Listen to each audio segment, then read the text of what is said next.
Zaz, just repeat what you just said just seconds ago. I regret that I did that, actually. It would have been funny if I didn't say anything. Greg's microphone was like on the other side of the table. As far away from him as it could have been geographically have while staying attached to the table, and he didn't know it because he was too busy making sure his bumper sticker was properly aligned. Well, he's upset too this morning. But he's so self-absorbed that he just doesn't think about doing it. This job only exists for him to come in here and promote himself.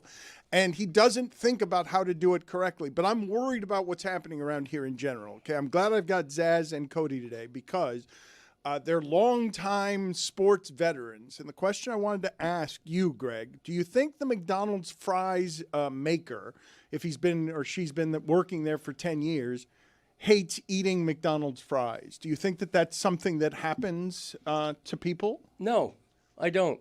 I think a McDonald's fry, like a piece of pizza, like a good burger, they're just eternal. There's something you like your whole life. But if you're making them every day, regardless, you don't think this, but I've heard it said of people who have been in sports for too long that that's what happens about how they feel about sports. And I'm worried because I'm siding with Jeremy as I hear him wander around the halls here, and everyone he runs into with an enthusiasm where he's like, Kashad Johnson won the dunk competition. He's like, no one around here likes anything. No one here is made happy by sports.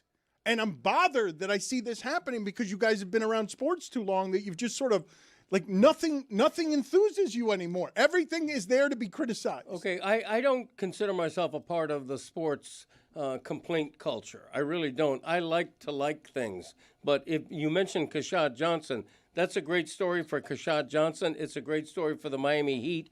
For the NBA, it's a perfect example of what has happened to the dunk contest. Okay, the dunk contest used to be the guys you wanted. The winners have included Julius Erving, Dominique Wilkins, Michael Jordan, Kobe Bryant, and now you have Kashad Johnson, who's 14th on the list in minutes played for the Miami Heat. He's a bit player for the Heat who just won the slam dunk. It's a cute little story, but you have 4 players in the slam dunk contest. 4 players. None of them are household names. None of them are stars. That's bad for the league. But the dunks were good. Yes, they were. The dunks were fun. Not all of them. That's half the battle. Not all of them. And I had a good time watching it, and I learned of some players, and I enjoyed seeing their stories, and I watched them succeed. It was fun. All right, put it on the poll. Can't we have fun? I learned. Put it on the poll. Outlined the problem there, pal. Put it on the poll at Le Batard Show. Do you watch the NBA All-Star Game so the that All-Star you Game? can learn of some players? You know what? I regret having Jeremy as an ally. All right. How about if you're going to have 4 guys in the dunk contest, how about 2 of them are Wembanyama and LeBron? How about that? How about Doesn't even have to jump. Hold on a second. This guy's got ideas. Let's stop right there. LeBron has been a coward and has run away from the dunk contest since 2003, okay? Right. There is no way that the NBA hasn't gone to LeBron and said, hey, you want to join the dunk contest? You want to do the dunk contest? And he said no at every single time. No, there was one time where he said, I'm going to do it next year. And you believe that? Well, clearly Come not. on, you're He a didn't sucker. do it. You're a sucker. I think Greg just fixed it. Thank you. I'm using an example here. Wembanyama That's in all. the So dunk stars in contest? it. Yes. You guys think Really you'd thinking enjoy outside watching the that? Dan. Putting stars in. LeBron and Wemby in the dunk contest? Why haven't they done this? Well, why haven't they? If the NBA, they're doing everything else to fix their All-Star weekend. They need to get rid of the three-point contest. They've already stolen the... They need to get rid of it, you said? Save it for the main show. This is good stuff. Basketball is back, Jack. Time for our favorite winter sport. The summertime is over, so let's head down to the court. Time for the tip-off. Give me fast breaks on the attack. Will you shoot a 3 or take it to the rack? Basketball is back, Jack. It's a dream shake down in the post, or a killer cross you love the most. When the offense tries to run and gun, is it man to man or box and one? It's big plays and talking smack. That's how you know that basketball is back, Jack. Let me hear you say basketball, basketball, basketball. Basketball is back, Jack.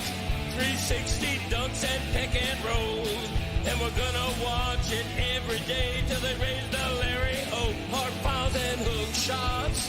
A dagger three and hack a shack. If you say this game's the best, I'll say Zagak. Basketball is back, Jack. Basketball is back, Jack. Basketball is back.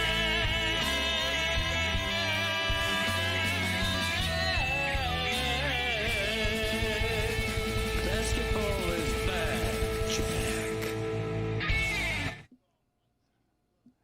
The highlight of my sports weekend was indeed basketball, but it was old school AM radio crackling, listening to Joe Zagacki call the end of that NC State UM game.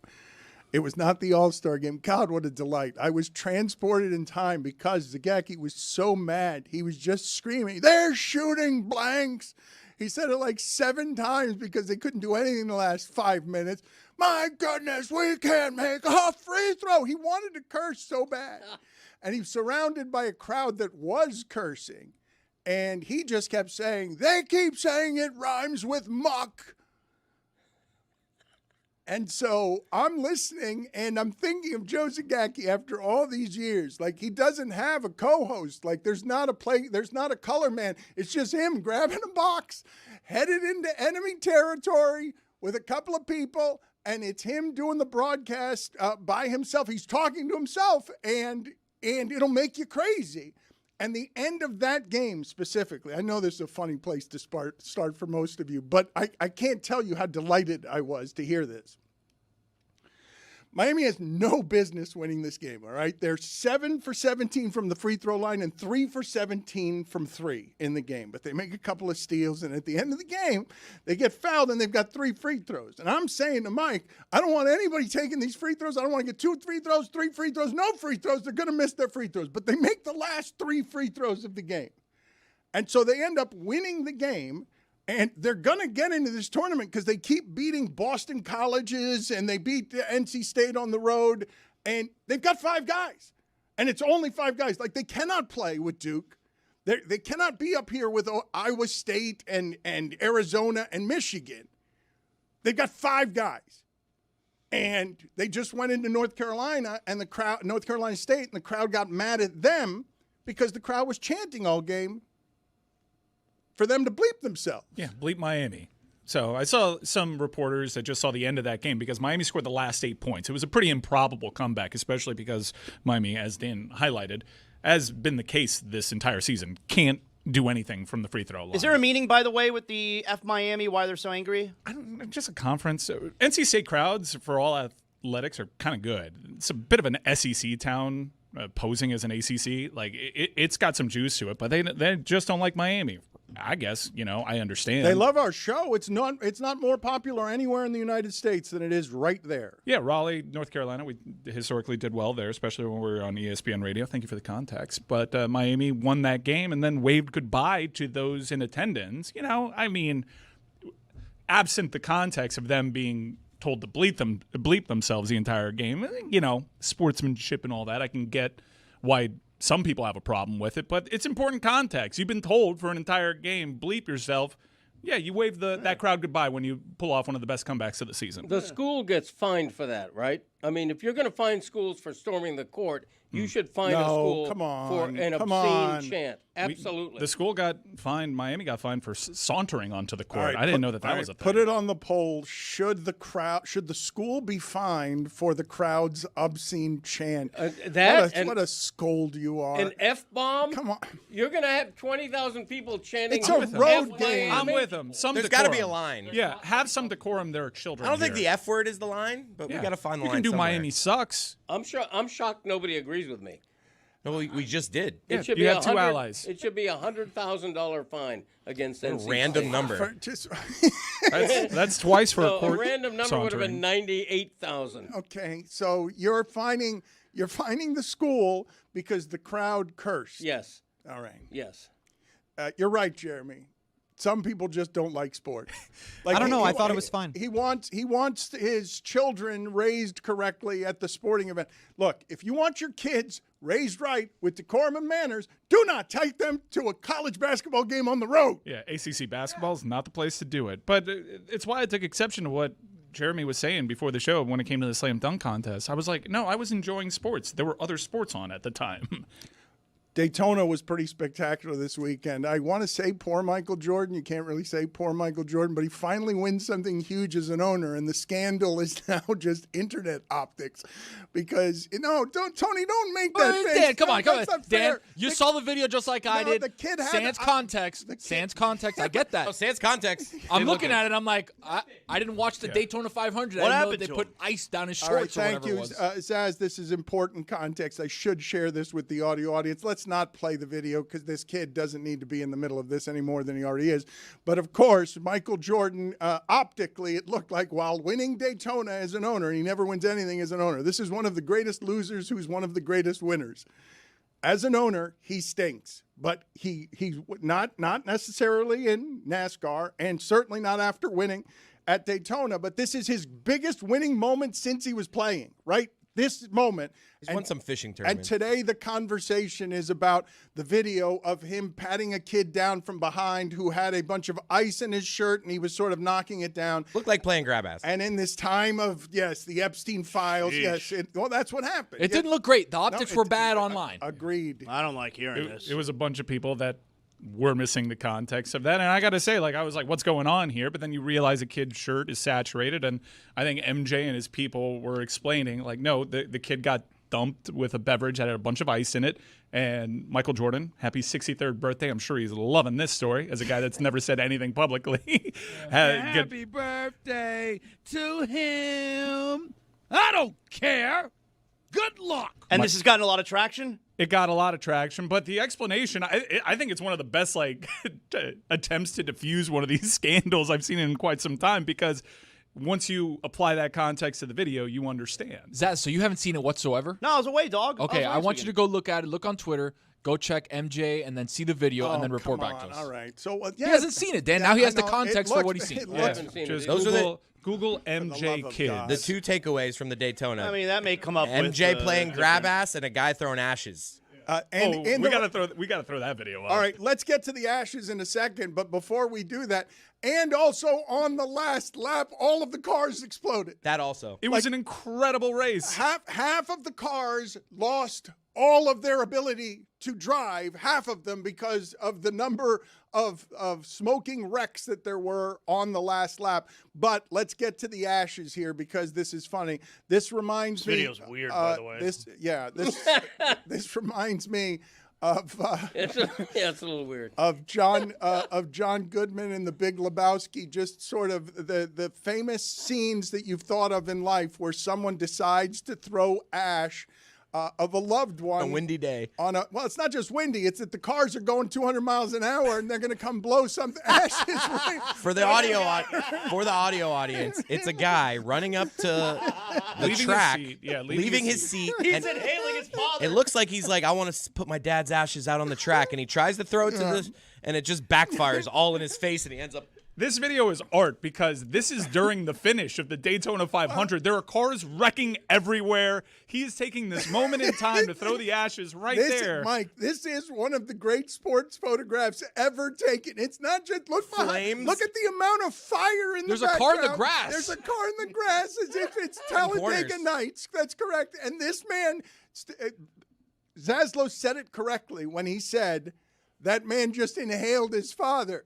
This guy is trying to throw a loved one's ashes on the court, and he's expecting physics, gravity, all of it, to carry with the momentum of his arm the flight of the ashes. But what ends up happening is the funniest thing that could happen, which is not merely him getting hit in the face with his father's ashes, presumably, but also stumbling away, sort of coughing and waving at bees in front of his face, because that's not what he expected at all. Whatever memorial he wanted to honor that loved one with ends up with him coughing and tear gas, swatting at his face as if it's being attacked by hornets. Not a single ash actually made it to the track. You don't Not think even his father close. said to him, I want you to inhale me after I die? Hold on. Let's see this again, just so that I can see. Never mind whether any ash made it to the track. Did any of the ash end up anywhere other than in his face and behind him? Like, I don't think any of it landed in front of him. That's 75% of the body that he inhaled. Just straight up ended up either on him or in him.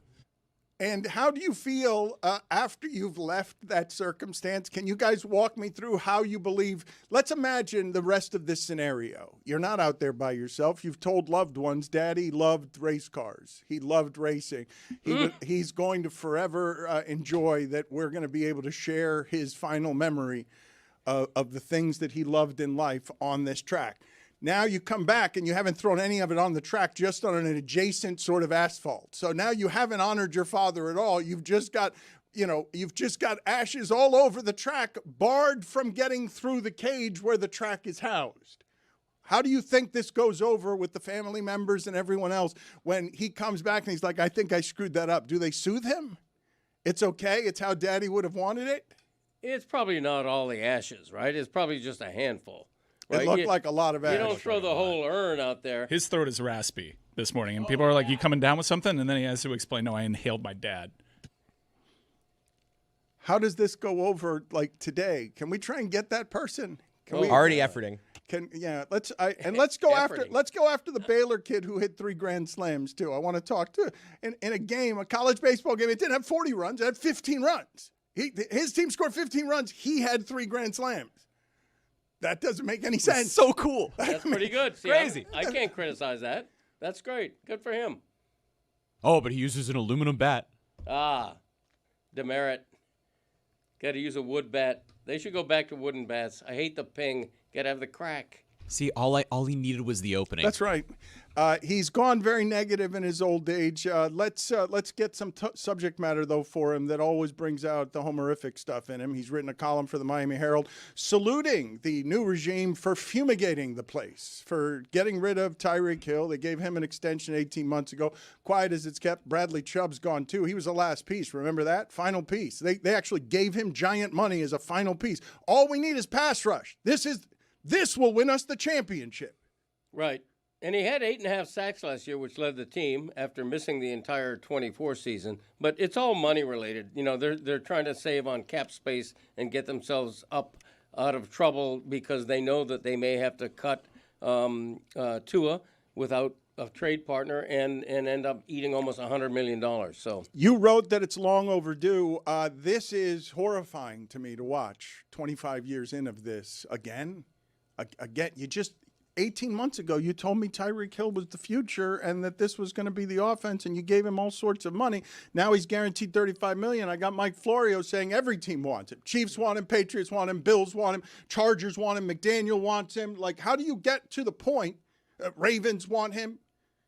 How do you get to the point where, again, 26 years into this, you're starting over from ground zero? Right. You don't have any players. You don't have any.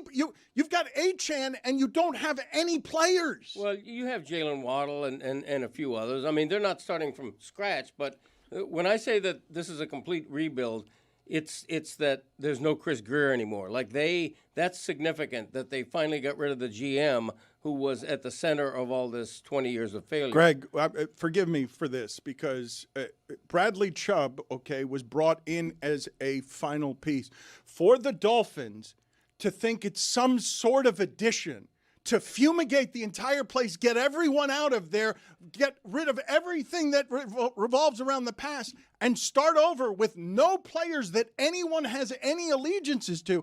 It's just such a failure of management that has no comp anywhere other than maybe the Jets.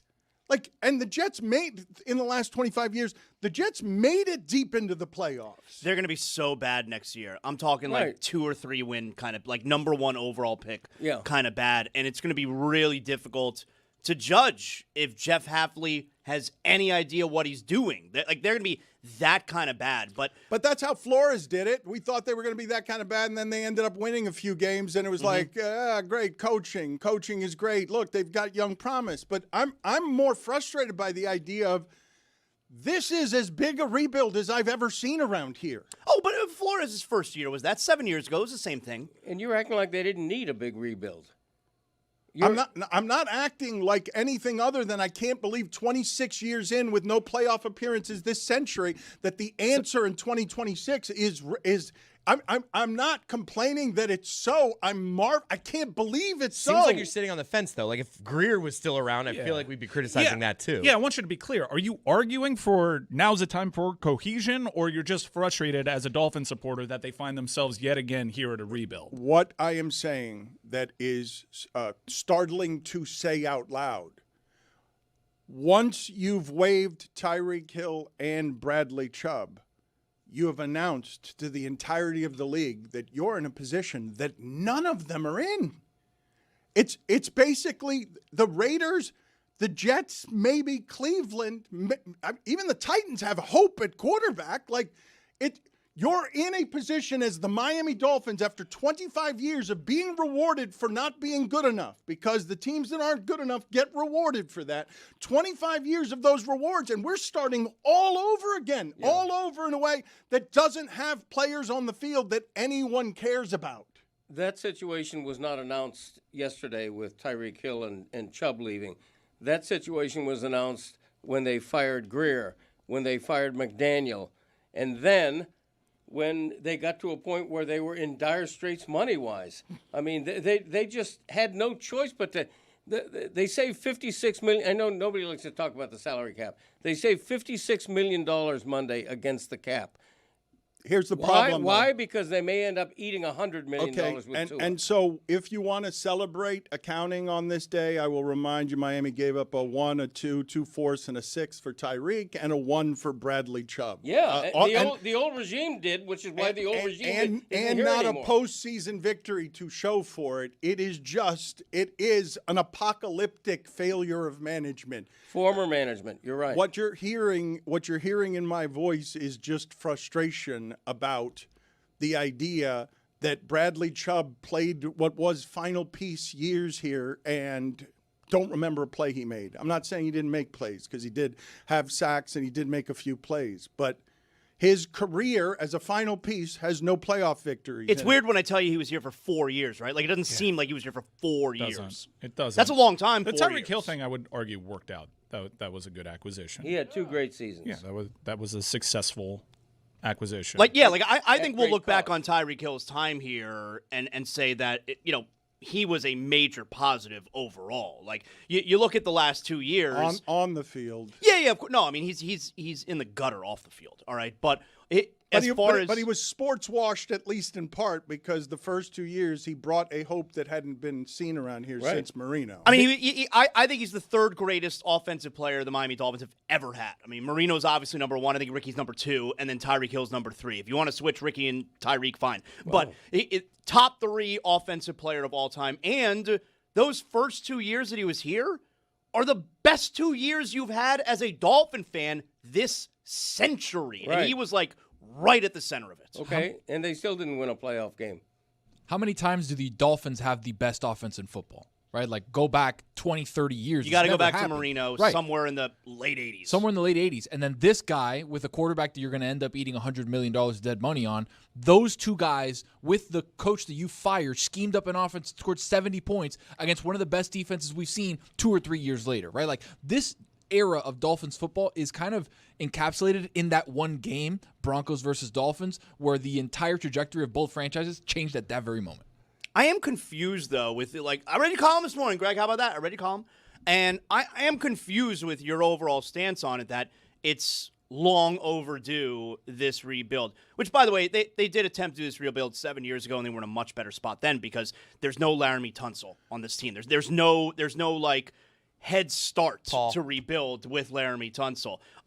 Don't even give me Paul. You don't even know his first name. You don't even know if that's his first or last name, all right? So don't give me Paul. But I am confused with your column because you're saying how it's long overdue, this rebuild, but you're very famously still wanting another chance for Tua. Like, you don't think Tua's done. It can't be both there. Like, you can't think that they might still have a quarterback but also be all in on a rebuild. Those two don't go together. The rebuild means they needed to get rid of Chris Greer. If you're going to get rid of Chris Greer and bring in the general manager they did, you know that means they're going to bring in a new head coach again. I like the fact that for the first time in almost all of these 20 years we're talking about, they have a new regime, a total new regime, a new GM and a new head coach. As far as the quarterback goes, I thought they gave up Tua too soon, but I'm trying to deal with reality here. If they're hell-bent to get rid of Tua, they have to save as much money as they can. They're going to get Malik Willis. He's going to be an okay quarterback, and they're going to have enough money, presumably, to get some other pieces that they need. I think they needed to restart. Tyreek Hill's washed. I'm fine to get rid of him, and I don't care that the Chiefs and some other teams are looking for a one-year fix with Tyreek Hill. They needed to save all that money on him. And Bradley Chubb, he's also good.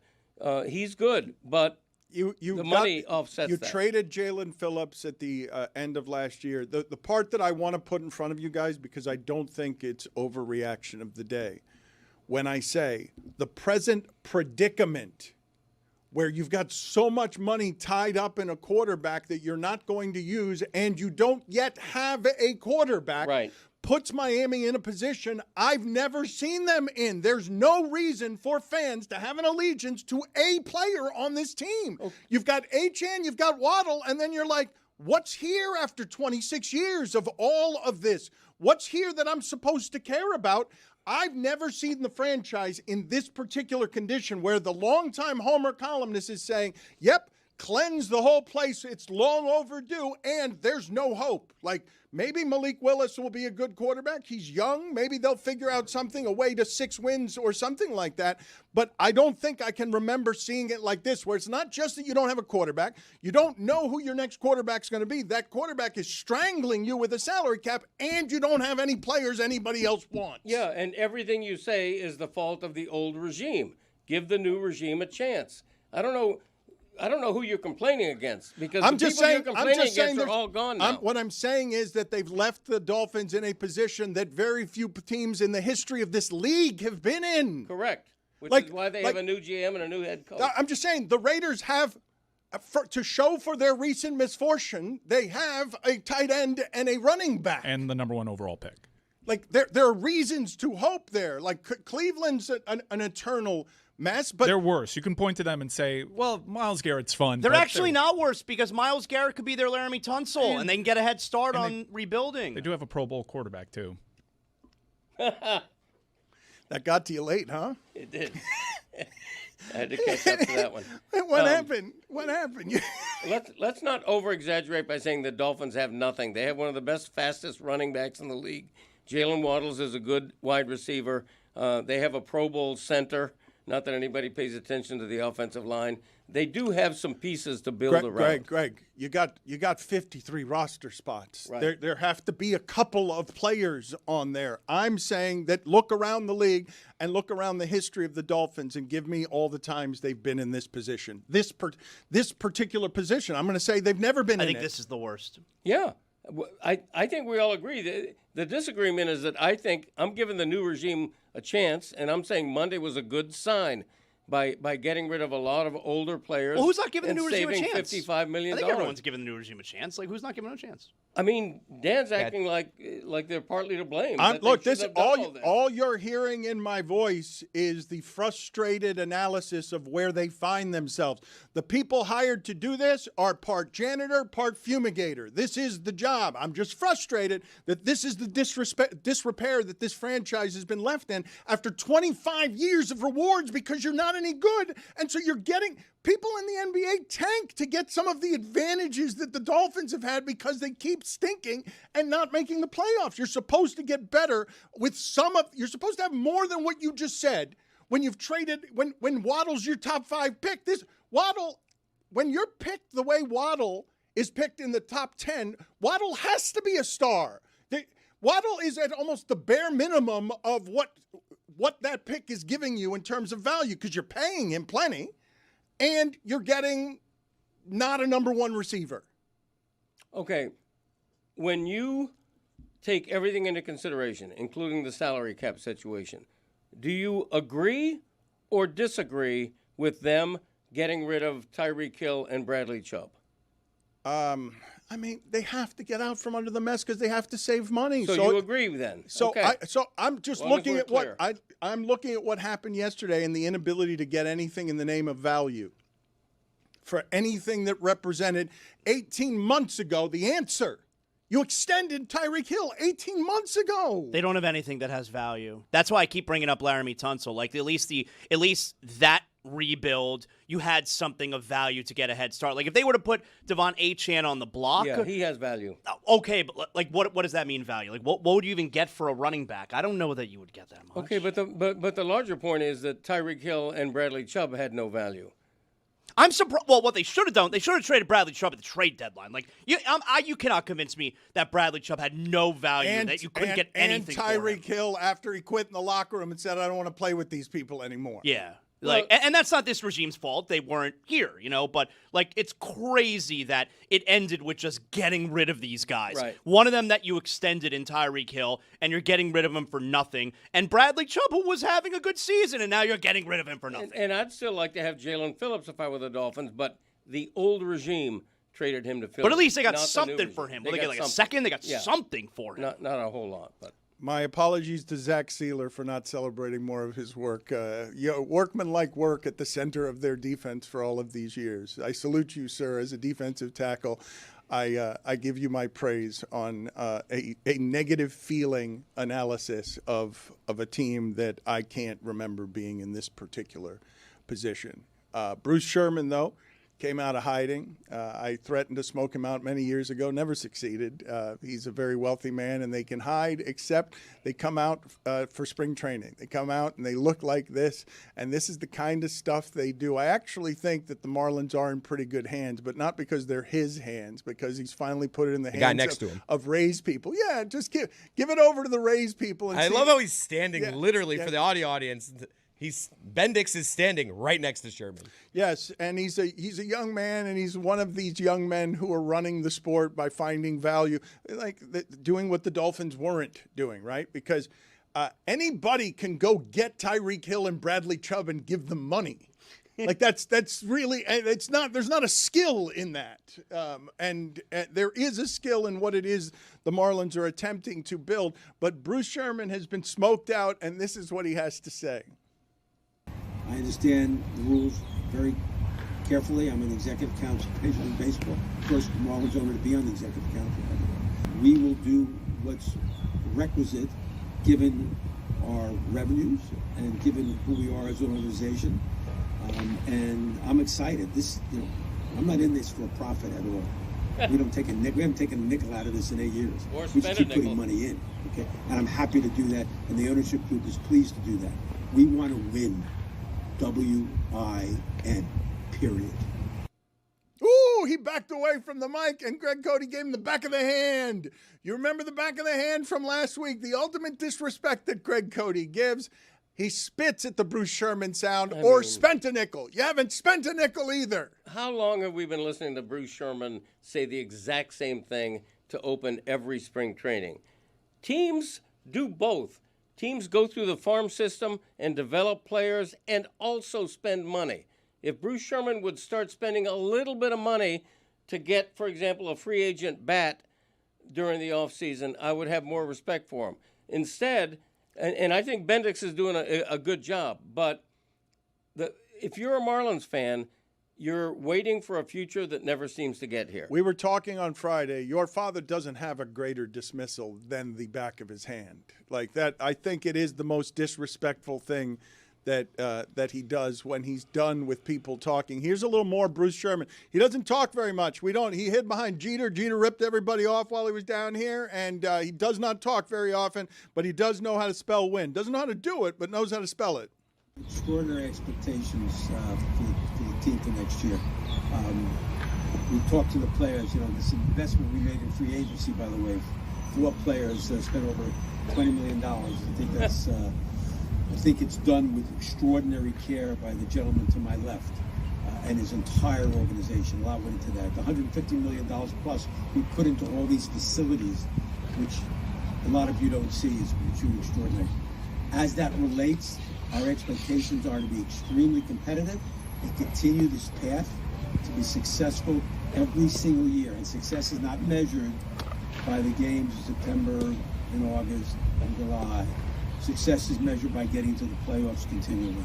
That'll be the measurement for our organization, it'll be measurement for the front office, and that's what the Miami Marlins are going to be all about. Did he just brag about spending $20 million in free agency? 4 players. 4 players. That's unbelievable.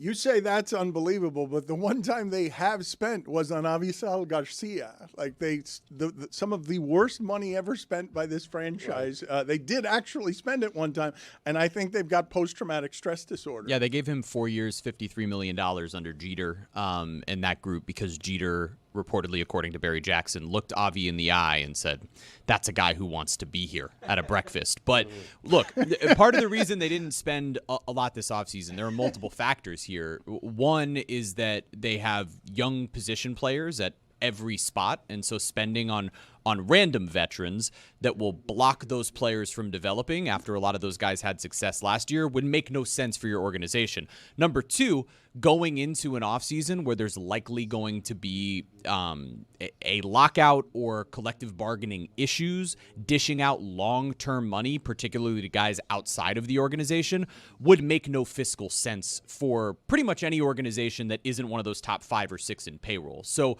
if you look around the league, that didn't happen. Like anywhere. The Tigers giving out 3 years to Framber Valdez was like a huge shock. You know about that Project Wolverine? I've lost Mike Ryan here with Marlins talk because we've lost him since I need to titillate him a little bit. Get me the ashes. Get back again. to UM basketball. I could do that. But let's go back to the weird thing to do in a sarcastic voice is after we've been talking about bad teams for the last 30 minutes, but cool. All right. I didn't do University of Miami basketball. I'm talking directly to Chris. To the back of his head. You're talking to the back of his head.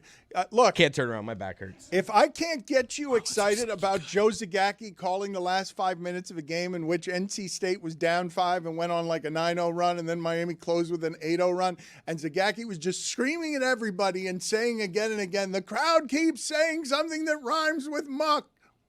By the way, you saying that he doesn't like being the only voice, storming into the foxhole and being there behind enemy lines, shame on you. That's where he thrives. He loves being in that spot. You're right. I was going to say it'd be better to share it with a broadcast partner, but you're right. He's going in here with like what I imagine. One-man gang. What I imagine Joe Zagacki, whatever you imagine a foxhole is, in battle, okay? And whatever it is that you imagine a wartime journalist from the 1950s has to radio back for information, however it is you radio back, or Morse code, however you're getting information back to the States, goes into where the mortar is and the bombs and the explosions and is just carrying nothing but the equipment to broadcast back to home. It's got the hard hat on. Joe Zagacki did go into NC State, but what I'm telling you is he was furious with the road team for a bit. He was furious with his guys. He just kept yelling. He must have said six times, "They keep shooting blanks." Jay Lucas was on Canes Insight earlier this morning and was talking about how excited he is about how this team is going to look in year 3. And I'm hopeful that he's telling the truth there, because my second team this season is Kentucky basketball, because I am so supporting Mark Pope and that staff right now. I am so worried about losing this head coach because he has been a spectacular hire by Miami. I don't know if you guys Cam Boozer is named Fort Cameron Indoor, correct? That's the reason that his name. So as a freshman, I don't know if you guys watched him. They beat Syracuse by 40 last night. He's unstoppable in the paint, and he passes really well out of the paint. Like, unbelievably good player for a freshman in college. And I just fear, Mike, that any time that they play anything that's the caliber of Duke, that is going to get Reneau into foul trouble. And once Reneau's into foul trouble, they don't have any kind of chance against anybody. Yeah, I agree. But this is a great year one. I mean, they just beat a team that beat that team, right, in North Carolina. And there were 0 players on this roster. And you're talking about Reneau and Henderson. Donaldson can probably be their go-to guy down the stretch. Maybe they get hot. They're going to be a pain in the ass to play. But this is about building right now. And me, as somebody that has watched 2 previous seasons that deflated me after the highs of a Final Four appearance, I am so happy this program is back on track and they play that hard. And I know this guy is a beast on the trail. And if he does stick around, Miami is going to make a Final Four in the next 5 years. That has been boldly stated by Mike Ryan. That needs some sort of official alert. It needs some. That is the prediction around here that can't be proven for 5 years is the least bold of the bold for takes Kentucky. That there can be. He might be going there with Kentucky, but Jay Lucas is a great coach. That is they key, nailed it. but it's key. It's key to the bold take. Say something that cannot be proven for 5 more years. It's not like we're going to hold you to account if they don't make it. Marlins are going to make the NLCS in the next 5 years. Yeah, we could keep doing this. Yes, yes. All of the local teams are going to win all of the championships over the next 5 years. Except the Dolphins. No. Except the Dolphins. Look, just be really bad. Next year's the following quarterback draft class is really good. So just be like really terrible. Commit to being bad. They're going to be. All right, we need to get that sound of a producer calling Mike a jackass, a punk, and an assortment of other names next.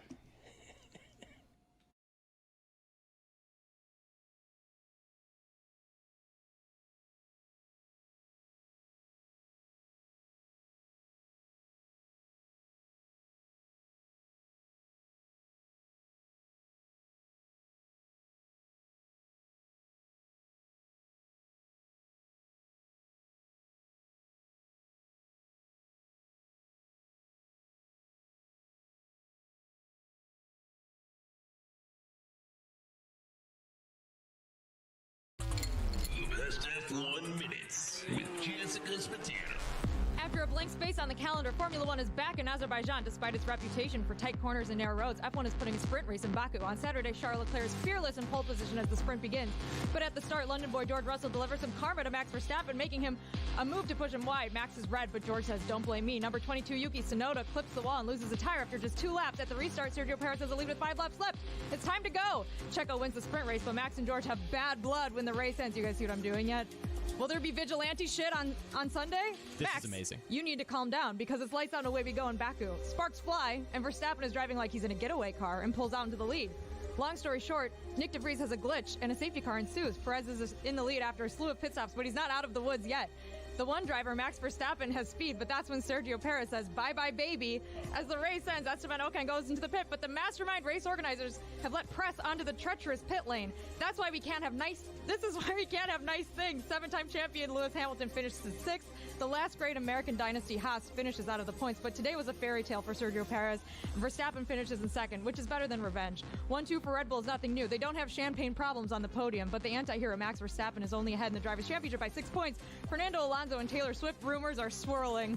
Long live Formula One. Max Verstappen has won the Drivers' Championship, but we still have 4 races to go. In Austin, Daniel Ricciardo rides a horse named Horsey McHorseface into the paddock. Zach Brown accuses Christian Horner of cheating, and Fort Lauderdale's own Logan Sargent will join Williams in 2023. During quali, Carlos Sainz takes the fastest lap while his teammate Charles Leclerc takes a grid penalty. Martin Brundle gets snubbed by Brad Pitt. Tim Apple doesn't know how to wave a flag. 440,000 people are at the Circuit of the Americas. It's lights out and away we go. On turn 1, Max Verstappen gets ahead of Carlos Sainz, and Sainz tries to recover, but gets hit by George Russell. The Spaniard is out of the race before the 1 lap is even over, and Russell takes a 5-second penalty. Valtteri Bottas' race ends early, and a safety car helps out Charles Leclerc for once. Fernando Alonso and Lance Stroll get in a massive collision, and debris is everywhere. Lewis Hamilton, on hard tires, leads the race with 10 laps to go, but the Flying Dutchman cannot be beat this year. It's Verstappen, Hamilton, and Leclerc. Sebastian Vettel battles to the finish in his final USGP. Baby Lando finishes 6th, and Yuki gets a point. Red Bull wins the Constructors' Championship for the first time in 10 years, a day after their founder's passing. People are crying, there's champagne flowing, fireworks are popping off. Everything is bigger in Texas, Dan, except for F1 drivers. I guess it's time for the F1 minute here, even though I want to hear that sound gave it again. away? Je suis stressé pour les minutes de Formula 1. J'ai besoin d'énergie. Énergie. Let's go, Look at the energy. beat drop. Oh, energy. Bonjour et bienvenue à ceux qui parlent pour le Grand Prix de France.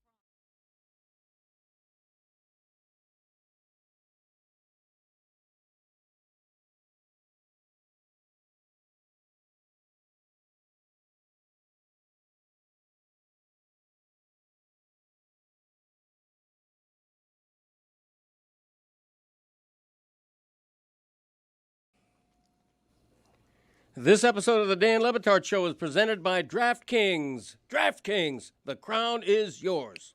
A number of different things to get to. I do enjoy that everyone says now that the All-Star game is fixed. It seems to be a group consensus. Everyone's applauding, and all it took was the players trying.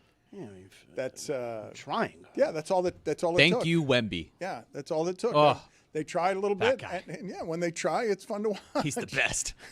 Kawhi did his thing too. 31 points, one of the quarters, that basically. was fun to watch. It was incredible. Well, Kawhi going at Wemby too, like not afraid. It does feel to me like something. I'm not kidding you guys. Watching Wemby defend feels to me like something out of science fiction.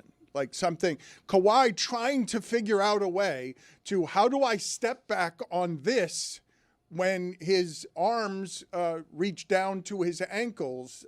It's like watching some sort of real futuristic Spider-Man, and he's 22. Like, Kawhi, that was impressive to watch. Did anyone say during the telecast anything about the aspiration stuff? I know that Silver was asked about it during his press conference, and Silver actually gave voice on the tanking front. He said, we need to not lose sight of our paying customers when he's talking about the tanking. When you've got so many teams that aren't playing to win, and now they're going to add teams as well. Or he talked about expansion as well this week. And so you've already got a bunch that aren't trying, right?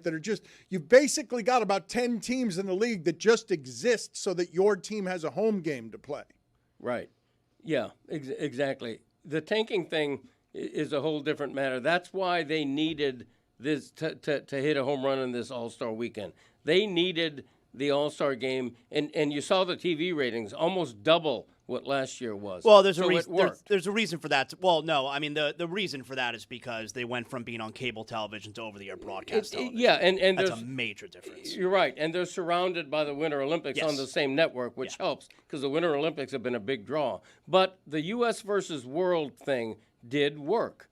I mean, the players tried. I think trying worked. The players tried, right, and that worked for everybody. We like watching those athletes. They're great athletes. We like to know they care the way we do. And in the days before the game, when they were being asked, like, you know, what's the intensity level going to be? You had Kevin Durant sort of dismissing the old heads of yesteryear, saying, like, oh, this effort that they talk about, I don't know, I haven't seen it. And you had Anthony Edwards say, like, yeah, it is what it is. We're not really going to try. And then Wemby came out and played that way. Cade Cunningham as well is another guy who helped set that tone. He didn't get as much credit, but some of the other guys were talking about him. But Anthony Edwards, right after the game, was like, hey, give the credit to Wemby. He set the tone because when he came out playing like that, first possession, posting dudes up, slamming it down, like that changed the entire atmosphere. And he set the tone before the games because he said, I haven't seen much effort. He said it plain. This is face of the league stuff, by the way. We talked about Ja Morant, we talked about Anthony Edwards, and they try in the Sprite commercials. But generally speaking, face of the league doesn't get to be Allen Iverson or Anthony Edwards. It tends to be they try to present to us somebody like Steph Curry, Wembanyama, somebody who's not quite as edgy as those two guys are. Look, Wembanyama has had a really, really good last few weeks when it comes to face of the league stuff and the maturity that he has shown, because you had what happened over the weekend and setting the tone, which I want to get back to that in a second, but also you go back a few weeks ago when everything was happening in Minneapolis and he sat there at his locker and told everybody, I don't care what my PR team told me not to say, I have to talk. And even though I'm not from this country, he had the maturity to at least believe that his feelings are the right way to feel, and he's going to speak out and say the things that he thinks are the right things to say. He's had when we talk about face of the league stuff, he's had a really good last few weeks. But I think that's setting the tone stuff. There's no way to actually quantify it. I think that stuff matters. Like Michael Jordan's the face of the league. He's the guy. And guess what? It's going to trickle down. Wow, that guy's out here playing to win. All right, we better play too. Kobe Bryant, same thing. And then LeBron over the last 10, 15 years. And it trickles down where, yeah, he's the guy who can't even bother to put his jersey on for the team picture. He's wearing street clothes. But now you have a guy in Wembanyama who's like, yeah, we're going to go out here and try. I think that stuff matters. But I also think we can't discount the U.S. versus world format. The Winter Olympics. And the games were good. The games were, the three of the first four won on the last shot. 2-point games, won a 3-point game. But the Winter Olympics are getting high ratings in the U.S. Why? Because all of a sudden we're chanting USA, USA to cheer for a bobsledder we've never heard of because of the jingoism, because of the national identity and patriotism, if it still lives. And the NHL succeeded fabulously a year ago with the Four Nations tournament. And that's what the NBA has borrowed with this. I think it's a blatant ripoff, but flattery is, imitation is the sincerest form. Well put. Yeah. And so credit U.S. versus world to a certain degree with the weekend. What do you say? Why do you say patriotism if there's still any of that left? Because half the country hates the president. Yeah, but sports patriotism actually tends to be pretty immune from that. Well, I mean, J.D. Vance was booed at the opening ceremony of the Olympics. But just you're still not rooting for the other countries to beat your beloved Americans. No, you're right. Like the people who are watching the Olympics are rooting for the United States, and the people who were watching the United States basketball team, they're watching our old guys. You guys saw what happened to our old guys. They totally ran out of gas.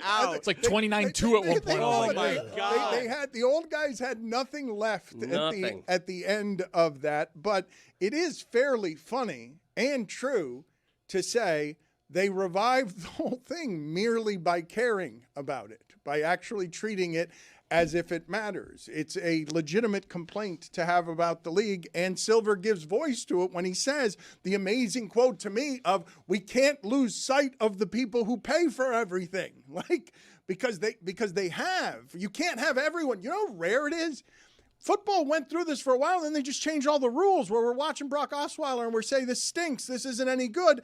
And that complaint hasn't been around in a long-ass time. To see basketball get hit with this, slapped in the head with the kind of criticism that only used to go to baseball, it is a tribute to their willingness to change, but Zaslow's still done with Adam Silver. I saw that he was killing him on Twitter. He said on Twitter over the course of this weekend, Adam Silver is lost. The fix is so easy. The lottery is weighted evenly among all non-playoff teams. The end. Problem solved. Completely clueless commissioner. I do think it's, and I say completely clueless commissioner because this idea that he's throwing out in front of us, when it comes, because he was asked, would you consider just abolishing the draft? And he gives you the all options are on the table, which is such a nothing. It's a nothing answer. All options. He may as well say no options are on the table if all options are on the table. He's a nothing, this guy. He has no answers for anything. All options are on the table. I'm not going to tell you any of them, but they're all on the table. He's a nothing, this Adam Silver. Vote him no confidence. Whoa. Wow. He hit him with a nothing and then a vote of no confidence. Yeah. That seems like that. You hit him with 3 nothings, right. Actually. 3 nothings you hit him with. How much needs to be in front of him? How many different issues over the last few years need to be in front of him for everyone to finally realize this guy is clueless? This guy isn't in control of anything. Look at everything that's happened under his watch. Player empowerment. The players control the league, all right? Not the teams, not the owners, not even the commissioner. The players run the league. Players don't try under his watch. Teams lose on purpose on his watch. You have the Kawhi Leonard aspiration situation, which, by the way, when he was asked about over the weekend, he doesn't have a clue what the hell's going on. Someone else handles it. I don't know what's happening. And then we also found out that they did know that Terry Rozier, there were phone records that Terry Rozier texted someone when he was at the Hornets, I'm going to leave the game early. The league and the Hornets knew about this. And they didn't tell the Miami Heat, and the Heat are left flailing in the wind, and this Adam Silver won't do anything about it. How many issues do there need to be in front of this commissioner where everybody realizes this guy's out to lunch? A righteous rant from Zaslow. Cody was smiling throughout it, radiant. It's not almost. funny. But that's what passion sounds like, Cody. That's not. Okay. That's what. What do you mean? Well, okay. everything he said could have been distilled into a dismissive hand wave, but he doesn't do that. So I'm going to do that for him. This is hard Zaz with the talking audio about audience. Adam Silver. It's good for a pod. Like this. Good for a podcast. Yeah, that's okay. We're on in a lot of video places There you go. as well. And this brings me to what I promised earlier, which is last week, Mike Ryan was aggregated for going after Boomer Esiason. Among other things, he called him a few names, and he also said, say what you mean when you're saying to pipe down to the Olympians in the in the Olympics who are saying of America that they've got sort of bittersweet feelings about representing the country. He told those athletes to pipe down. Mike came at Boomer Esiason, and this resulted in the defense of a couple of different people. First, there was someone named Al, and I don't mean this dismissively. It's just the first time that I asked your son, the executive editor of this show, who is this person so that I can source the material. He looked at a piece of paper and said, this is AI, when he saw the name Al. Yeah. Executive editor has been promoted. Yeah, excuse me, executive producer. My bad. Let's hear the sound first from AI Al, and correct me if I'm wrong because I don't know the history here, but is this producer allowed to talk because our producers are allowed to talk? Is this person allowed to have an opinion because a long time ago we allowed our producers to have opinions? I would love to debate that, punk. Would you? Yeah. Wuss boy? Yeah. Okay. Producer versus producer. Some Dan Le Batard. First of all, where you would even find the Dan Le Batard show is beyond me. Dan Le Batard's one of those. There's so many guys like this that are, you know their name from somewhere else, but what they've been doing for years you don't see. This is what I mean. The social media, they want people fighting. Like that guy, the Dan Le Batard producer. Do we have a name for this guy? I don't know. We should. Never heard of him. I did see the write-up on it. I love it. He goes, why doesn't Boomer say what he really wants to say? Well, he did. You're all worked up, fella, so clearly he did. Right. Jackass. So you got a punk, you got a wuss boy, you got a jackass, and then the worst of all of the insults, he hit you with fella. He hit you right in the face with the dead fish of fella. That's low. I can't summon any emotion. I don't know who those people are. I'm not sure that wasn't AI. It's just like a bot in my mentions, All right, which so there's been a lot of those. All right, so but we're gonna do I don't know who you are off. I'm not. You're playing that to get something out of me. I don't give a shit what that person has to say about anything. I don't know who that is. Okay. It could be a Twitter Spaces. I genuinely don't know. I'm sorry. I know that they were running that bit, and it seems like I don't know what that is. Okay, let me put in front of you Gio. Evidently, you do know. I do know Gio, and I like him, and I do think that Gio was fair. I didn't disagree with what Gio had to say. All right, well, let's hear what Gio had to say as we continue to feud with New York radio. What it seemed like to me, and I don't know if you agree or not, but what it seemed like to me was this is a lot of misguided anger. That this guy is very angry politically about things that are going on. Maybe there's people in his life or others that he has stayed silent about, but then this Boomer thing comes across his plate, and he all of a sudden just explodes, and all the things that were bubbling up in him about whoever that he's been annoyed with comes out in the direction of it all goes to Boomer, because a lot of these things that he's saying, he clearly doesn't know Boomer and the show. What I mean by that is when he's going on, and if you haven't seen this, the guy's name is Mike Ruiz, is a producer of the Dan Le Batard Show. He said to Boomer, quit being a P word, put your name to it, say what you effing mean. So to Mike Ruiz, I sit next to Boomer 5 days a week, 4 hours a day. I wish he would say what he meant less, to be honest with you.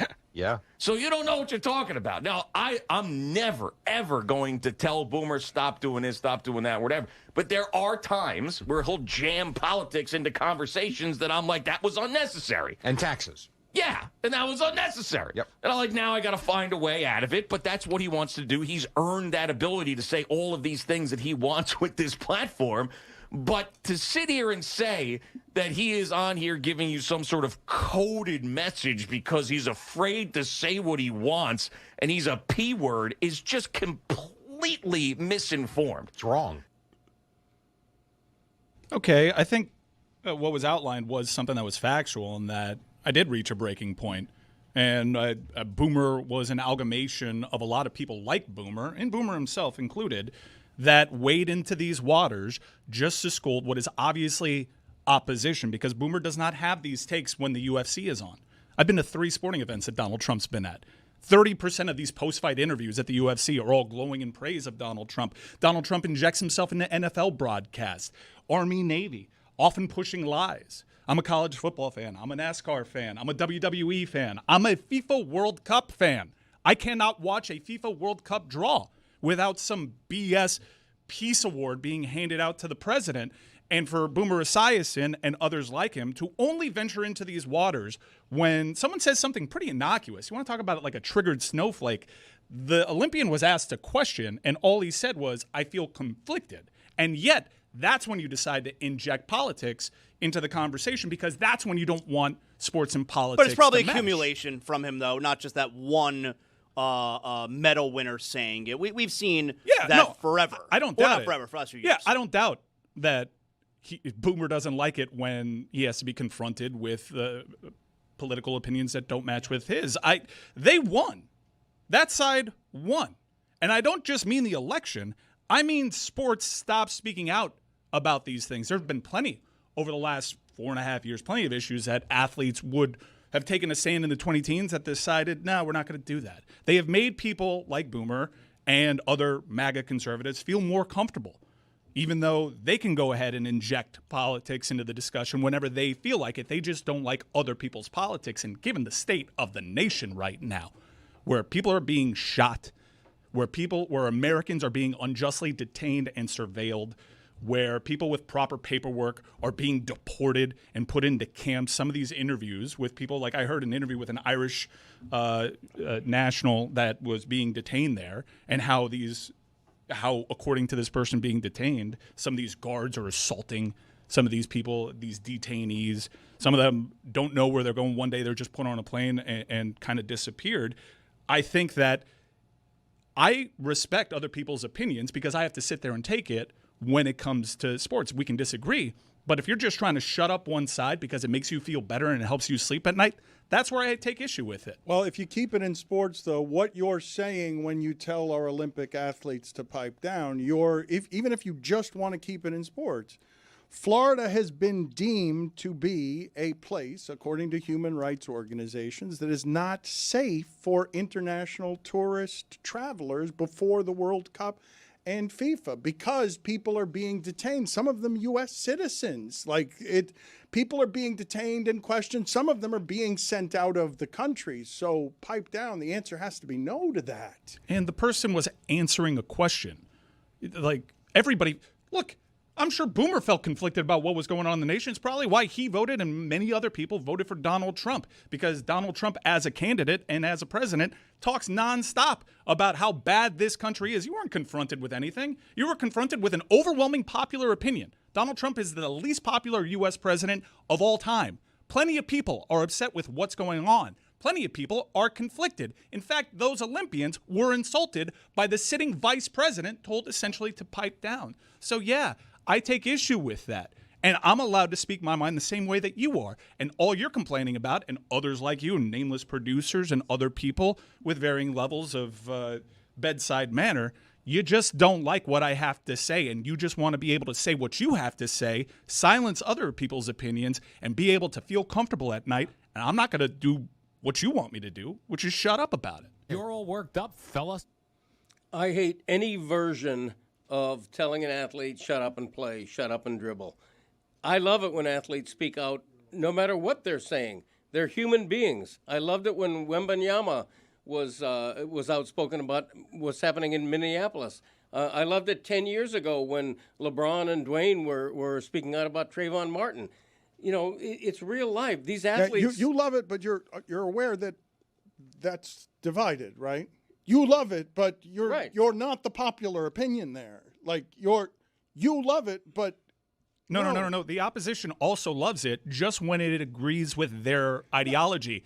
Let's Go Brandon was born from a sporting event. Right. They love politics being injected into the conversation. Conservative tennis fans love when Donald Trump is a guest of Rolex at the U.S. Open so they can, by the way, effectively ease tariffs on their company, just overt corruption using sports as the vessel. They're fine with all of that. They're fine with Ryder Cup as long as it agrees with them. And as somebody who happens to like all these sports that along the political spectrum are probably further right, I have to sit there and eat it.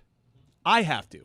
Okay, that's a transaction. But other people get to voice their feelings too. And all too often, people like Boomer and people that are aligned with the MAGA right only want their opinions espoused into microphones, and that's BS. That is not fair. I need to cleanse the palate here. Do you guys have any sound of Doug Gottlieb, the coach at Green Bay, going crazy about the officiating? Calling that's fine. You had the exact same play at both ends in the last play of the game. The exact same play. The exact same play. So I need the new commissioner of the Horizon League to explain to me what a technical foul is when I don't leave the box, I don't curse, I'm not demonstrative. Okay? There was nothing that should have been called a technical foul. I know when I earned one. I did not earn one. You're all worked up, fellas. I was keeping my cool! Yeah, can you say you are not demonstrative when you almost break the table? I love him trying to fix the mic. Let's play it again. I was even killed! Let's play it again so that people can just hear. That is as aggressive. I've heard and seen a lot of angry press conference pounding on the table, but the table and the microphones vibrating and shaking from the pounding that it took. Let's see that again. Calling that's fine. You had the exact same play at both ends in the last play of the game. The exact same play. Had to hurt the hand. The exact same play. So I need the new commissioner of the Horizon League to explain to me what a technical foul is when I don't leave the box, I don't curse, I'm not demonstrative. Okay? There was nothing that should have been called a technical foul. I know when I earned one. I did not earn one. What are you laughing about, Chris Cody? He's just like, I don't even know why they thought I was angry. I definitely wasn't angry. I've been doing work on myself. There was some fun college basketball sound over the weekend. Jerome Tang is the coach of Kansas State, and What do you say? I should say former coach of Kansas State. He said this while he was coach of Kansas State, and because he said this, he was fired for cause, which I'm a bit stunned by that you would be fired for cause, even though, of course, I don't think anymore that this is allowed when you're 1-11 in the conference. It may be allowed if you're 11-1 in the conference, but let's listen to Jerome Tang, what he said after Kansas State lost to fall to 1-11 in the conference. This was embarrassing. These dudes do not deserve to wear this uniform. There will be very few of them in it next year. I'm embarrassed for the university. I'm embarrassed for our fans, our student section. You know, it is just ridiculous. We got practice at 6 a.m. tomorrow morning, and we will get this thing right. That sounded like a bit of a threat. Practice in the morning sounded like a threat. And your thoughts, Greg Cody, on fired for cause there? Because it's the press conference. The AD said that it's the press conference that got him fired. Gene Taylor, the athletic director. Right. I mean, one of a head coach's big jobs is to decide what motivation means and what it takes to snap his team out of the rut it's in. If he thinks it's that, I sort of support him with that. But dealing with the reality, you know, all of a sudden he's got players who are entering the transfer portal and everything because they're not going to put up. Well, wait a minute. You support that, but they just fired him for cause. He's not even going to get his at $19 million. Well, he'll believe me, he'll go to court on that. He is fighting it. He'll go to court on that. Oh, his attorney already made like a pretty great statement because What did he say? Well, that's my gimmick. Just because I'll wait a few days doesn't mean you get to take my gimmick. What was I saying? What did he say? You were saying the attorney. His attorney. Yes. Because the AD said that he embarrassed the university. You know, that's why they fired him for cause. And his attorney said, if you want to see embarrassed, you know, the athletic department is going to be very embarrassed after all of this. That's a pretty good statement. I support a head coach's ability to say something like that. He also took their names off the uniforms, correct? They played without their names on the uniform. I always enjoyed when Penn State did that in a quaint, nostalgic time where they wouldn't put the names on the back of the uniform, but the Nike swoosh was there. You could see the Nike swoosh, no problem. Yeah, Bill O'Brien changed that. His reasoning was like these players that decided to stick with the program, they should be recognized. That was actually pretty cool. I think he might have saved his job had he done the token thing that coaches always do, which is smack the table down? No, which is to blame themselves as well. Not just to put it on the players, but to say we as coaches got to do better too. Well, no, he got those players and he blamed all of those players. Those are his players. And Jerome Tang also gave the game away several years ago. He's in the second year of his deal, and he told you what his plan was a long time ago. Get a contract extension and then get fired the second year. Because that's what they do in the NBA. They hire you to fire you, right? So get fired the second year, but then they have to pay the rest of my contract. And then my wife and I, Ray, we're going to fly around and go travel the world and build schools and orphanages. That music is tremendous. I expect a whole bunch of side effects to be given, like on one of those ads for Bizoltinix XZ. Well said. When do you think he's going to build that school? I wanted to make sure I didn't actually hit any sponsor. I call it Bizoltinix XZ. You've heard though, they come out with a happy ukulele and they don't expect you to notice that they're saying that you're going to get spinal fluid that leaks and that you're going to have perpetual hemorrhaging anytime you think. There's a 93% chance that this drug kills you. That's right. But they say it's so happy. They do say it so. They say it so cheerfully. No, ask your doctor about it. Yes. Hey, doc, this thing says a 93% chance. Am I good? The ukulele sound. Zaslow, how was your trip to Vegas? You haven't given us any stories. Oh, yes. Vegas was great. Dan, you told me that Vegas was a little bit down, all right? Vegas has a lot of hotels that are dying, and the Vegas Strip, many people are saying the economy has harmed the Vegas Strip. Yeah, Vegas, you told me, was a little bit down, but you don't have to worry about that anymore because I made a very nice donation. Over the weekend, Vegas will be keeping the lights on for at least a little bit longer based on your boy this weekend. Come on now. It didn't go well? You just... No, it did not. And, when I keep making that run to the ATM and then I have to tell my wife, it gets a little bit uncomfortable, Really? Luckily, I sent her to the Sphere on Saturday afternoon. Here, I'm buying you a ticket to the Sphere. Go see a show. Did you stay away because of your vertigo? Yeah, You didn't go anywhere? go. You couldn't go anywhere near the Sphere? I bought her a ticket to the Sphere to go see The Wizard of Oz. That's been playing there, and I couldn't go with her, so she had to go. And You're like, fine, I'll gamble. Yeah. Well, yeah, I was totally good with it. Those tickets cost you $8,000. That Sphere is expensive. Let me tell you something. But I can't it go. cost you $8,000 because of what you did while she was away. Oh, yes, that's true. Yes. The free drinks that you paid $8,000 Yeah, for. but I got free drinks. They kept coming back and forth. I got free drinks. It's okay, So we saw New Kids on the Block. That was great. Really quick, Zaz, I saw the pictures you put up. Not New Kids on the Block. What are you talking about? Oh, a little bit older? A lot older. Well, it's, hey. I looked, I was like, oof. They've been Is he around at Madame the block. Tussauds? Where is he? Hey, that's his friend you're talking Yeah. about. Whichever one Who's it a was. fan of the show. Respect That's to him, right. by the Huge way. fan of the That's show. not What's his name? Wait a minute. That is Have you seen him with his shirt off? You can't say respect to him and then No, say respectfully. Madame Tussauds, the wax museum. No, that is not. wait a minute. Madame? No, I didn't say Madame. I And said I don't think Madame. it's Tussauds either. It's Madame Tussauds. Excuse me. Either way you slice it, I thought it was a bunch of wax figures with Zaz, and I was like, oh. You can't claim a wax museum. Respectfully. To his friend, though. I don't know which one his Put friend it on is. the poll. Put it on the poll. That's messed up. If you compare a New Kid on the Block to someone in a wax museum, can you do it respectfully? Because I don't think you can do that respectfully. Greg Cody, I have been remiss here in not mentioning that you apparently have some regrets about last week's Love Guru segment. You came in here kind of mopey today. You looked tremendous in an outfit for Valentine's Day that was all hearts, but you came in with some regret. I don't know, Chris, did he tell you any of this? He thought he was a little too bawdy. He thought he went over the line in terms of taste, which I thought was... what the hell does that mean? The magic of the segment. I don't think anybody other than you had that appraisal. Yeah, it was bawdy. I don't even know what that means. What does that mean? Yeah, B-A-W-D-Y. Risque, So why don't you just say risque? Yeah, he said it, not me. Well, Blame him. I was quoting you. Oh, okay. Well, whatever. No, I mentioned this a little bit on my podcast, the regret I had. I thought it was a little dirty, a little over the top, particularly the thing I chanted, which I will not chant again. Where's my... You said it, though.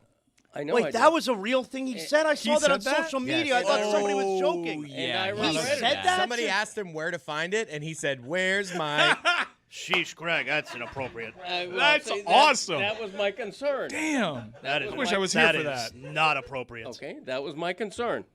I don't need. I believe at one point he said that's critical of it. That's but not that all. was my- That's the size of a stick of butter. There was a lot. Yeah, there was a lot there. Because I always like to think, there's a 12-year-old in our audience. There's a Le Batard Show fan who's 10 years old. I don't want him or her to. Man, you're filthy. Well, what's happening with you today? Because you also you fined NC State $100,000 because their crowd was chanting, and they will be fined. Mark my words. I don't think they will be fined. I Mark don't think it's the mark them. I don't think it's the first time that they've done this. I think that this is a regular thing that they do there. People understand. Double the fine then. If it's a regular thing, if they get a history of this, double the fine. I Next time they do it, triple the fine. Didn't you just say a little while ago, I love when everyone speaks freely in sports? Wasn't that just a little while ago? And I'm like, you love it, but not everyone. A lot of people love conservative rules. Well, they like just rules. For people, for all human beings to behave under governance and rules. Dan, when you grow up in school, one of the things you learn about freedom of expression is that there are limits to it. And the old example that was always used is you can't scream fire in a crowded theater. Why? Because you're going to start a stampede and maybe kill somebody. So cursing at an NC State game is your bridge too far. Listen, I'm not gonna play the prude here. I am not being prudish to say that when 20,000 people are chanting the F word, It's body. It's something that's finable. If I'm a conference commissioner, yes, I am telling my teams, their fans better not chant that, because the first time the school's going to get fined, and the second time We find kids. maybe there's going to be other penalties that more directly affect the team itself. That's my opinion. I don't think you do that. I don't think you. But Greg, chant guess what the fans are going to do? F They you. hear the rule of don't say it. Guess what they're going to do? They're going to scream it louder. Okay, and then the penalties get. Greg Cody is here on behalf of decorum. Greg Cody is here to tell the college basketball crowd, do not chant the F word. You're fine with sucks. You're fine with mucks, as Joe Zagacki kept saying again and again. But there's one word that for you is a bridge too far from the maker of where's my... Yes. Okay, that's why I regretted that, by the way. Because of the chanting at NC State? No, because I regretted me saying that, because I think there is a line that can be crossed. And yes, I think the F word crosses that line. They're not chanting, Miami's dumb. They're chanting the F word. That'd be hurtful. I think you know have what, to though? draw a line. So you've heard me say a little bit around here that we're sort of beyond these days, whatever it is that polite society used to be. So unless you're going to do this in some place like a church, which is an aggressive act of disrespect, doesn't the context matter? Yes. Like a basketball arena? Like, what are you doing it? You're making it an institution of higher learning as opposed to what it now is, which is just professional basketball played more amateurly than they play it at the NBA and G League level. Like, No. it's not like what is sacrosanct here? The campus, the student, the child. I'm talking about a public event that when you look around, you see a lot of kids there. Okay, and I don't think that's a college basketball game. Do you see a lot of kids at a college basketball game? In college basketball towns, you'll get families who go, sure. Yeah, not a lot, but you'll get families. I just think that the sportsmanship story that came from this game was that Miami players were probably being a little extra by waving NC State fans home. And I think, chanting them the F word is also a little bit extra. And that should also be considered when firing off your takes. But road games are impolite in college sports, and we celebrate the regional identity and the atmospheres that make them electric and make it hard to win ACC road games. Like it's a word being chanted, and F you ref is something that I've heard in just about every stadium I've been in. Ref you suck is a very popular Ref one. you suck is the most Miami chant there is. Yeah. Ref you suck is not fuck you, ref. Well, I think that this is, it's kind of governed. It's kind of governed by the outcome of the game. All right, damn, they got our ass pretty good there with that 8-point comeback in the last moments of that game. Like, we were chanting them, and they waved us goodbye. We keep our head down, we keep moving. That's sports. So you think it's okay in a football stadium for 70,000 people to be chanting "F you"? The opposing 30,000. Look, it's wildly impolite, but if I'm going to get impolite, I'm gonna get it at a sporting event. Like it's not decent. It's indecent. It's an indecent thing to chant. Not finable. Not. Well, you're taking away money because of a crowd doing something that you're saying is inappropriate. When it's like I'm pretty used to hearing crowds do stuff like that. It's not for me. It's not what I would do. It's hard to find. Like, all right, so you're just gonna punish a team. Like, look at the CONCACAF rules for Mexican soccer fans to not say that when the goalkeeper kicks it and they can't stop it. They throw cups full of urine at the guy doing the corner kick in Mexico. No, but I'm talking I know that, but there is a very popular homophobic chant that Mexican supporters often use, and soccer's tried to govern it and eliminate it from the game, and they cannot. Okay, but the key phrase is soccer has tried to govern it. Why can't American conferences try to govern their fans chanting "F you"? It's a ridiculous example, but what was the team with the tortillas throwing they threatened if you guys keep throwing tortillas, we're going to penalize the team. So it's not that uncommon to take at least threaten the crowd. But that's because you were throwing an object onto the playing. But I'm saying you're throwing words. I mean, CONCACAF and FIFA have taken pretty punitive measures. You don't even mean that. They haven't allowed fans to go into stadiums for offenses that cross for these lewd offenses that cross the line, and it doesn't eliminate it.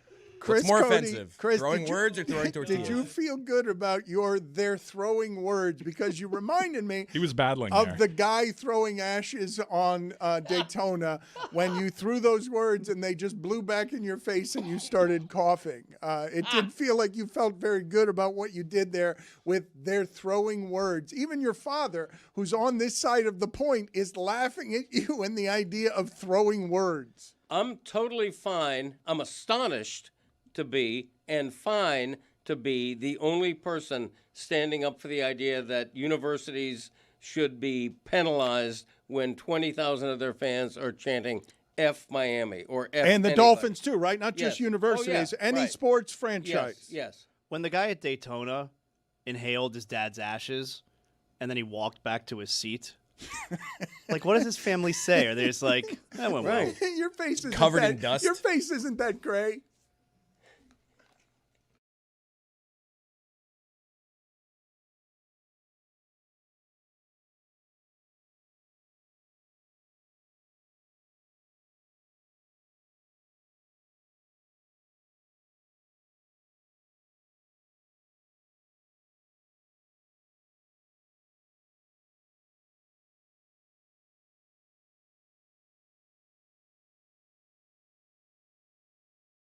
With Jeremy Tashi. Because Jeremy was an alleged journalist last night. Yeah, my thoughts exactly. Jeremy, who is an up-and-comer in the broadcasting game and is someone who has now journalistic credentials around, literal credentials around the Heat and the Marlins. Yesterday he was hosting. And this is one of the great things, Stugotz, this time of year. We get it so infrequently around here in South Florida. But South Florida has always done this well. The rest of the country always makes fun of, you guys don't care about that sports that much. You're bandwagon people. All right. Many of us are. Not everyone is. The loyalists are super loyal.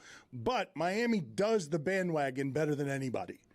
Miami does. Everyone now show up for the party. And so you have, stunningly, a hockey arena in the Everglades, surrounded by airboats and alligators, filled with people to do the wave, watching the game on television. And at the Heat, across the street from us last night, Jeremy Taché is watching the end of that game with a lot of people who are excited. And Stugotz, I'm getting a lot of this.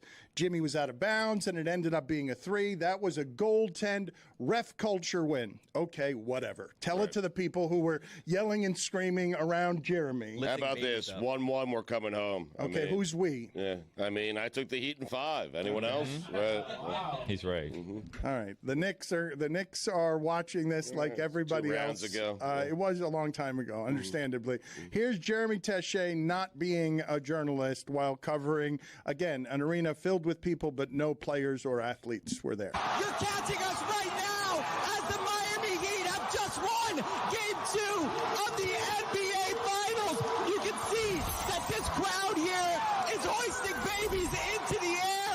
This crowd is ready from the moment this game started, and it has continued here as the Miami Heat have just upset the Denver Nuggets. We've got fans going crazy. We're high-fiving.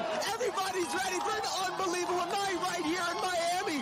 The Kaseya Center was ready for a great night from the jump, as this energy around the entire lower bowl was electric from the moment this game started until the moment it ended. As we pan out to the rest of the crowd, you can see the entire lower bowl going absolutely crazy to end this game. The Miami Heat have just won it as Jamal Murray's shot has not gone in. I cannot believe what I've witnessed around me. There were moments in the fourth quarter where I couldn't hear myself think. I don't even know if you can hear me on the microphone.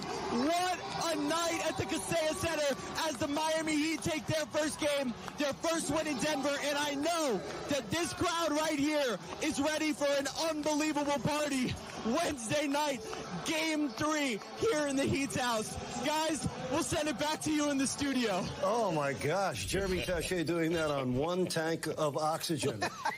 Not a single breath taken. He was like one of those free divers that go down for 20 minutes at the bottom of the ocean. It was a record. And if you're listening just by audio and not watching, what you didn't see in that noise is there were 11 actual babies tossed in the air. Just infants. Seems that were reckless. It does, but hey, it's Game 2. Right. Wait till Game 7 of this thing. Right. 11 babies, a fetus. It's not going 7. I said 5. I mean, That's right. You did mention that. Yeah. The energy was actually insane. I don't remember any of that. I feel like I blacked out as that happened. It sounded like I was losing my voice. I wasn't losing my voice. I literally was just unhinged. I don't remember it. It was really amazing. You blacked out. Excellent work by you, blacking out as a impartial observer of games. Well, you can't be impartial if you're holding a microphone that says Heat TV. My job is sales and that high-fiving. You're people. emceeing. Yeah. Emceeing is really sales. I'm right. there. Yeah. I'm there to make sure everybody's ready to be at games 3 and 4. I'm there to make sure that everybody is ready to be at the road rally. Bally Sports, the heart of the fan. Put it on the poll, please, Juju, at Le Batard Show. Would the Zeller minutes look the same if you replaced him with a newborn giraffe? Or that newborn baby that was being hoisted into the air. The giraffe would just be more distracting. I feel like we'd have more success. No, Zeller's plenty distracting. Porter He's right Jr. now. would be like, why is there a giraffe on the court? No. Listen to me. Zeller is a strong human being. He is a big human being. And when he starts balling around there. I can't take my eyes off of him. Well, no, nobody can. Nobody can. Jokic, you're hoping to distract Jokic. It's dangerous. It's like having a wrecking ball just move through the court, but it's like on a hinge that's not safe, and it's just swinging through, and you got to be careful because every once in a while they'll put one in with an offensive rebound, but everyone be careful because it might fly into the stands. The Zeller minutes are amazing. Yeah. They're a joy to watch. Oh. Ever since Tony pointed it out, those black shoes, they don't it's help. The hair or lack of hair too. It's kind of disturbing. No, it's also the mask, or just again. I've mentioned that it should be a retainer, a wire that runs outside of his mouth. It's just like all ear to ear that could impale someone. And if not for a Theragun, that could be.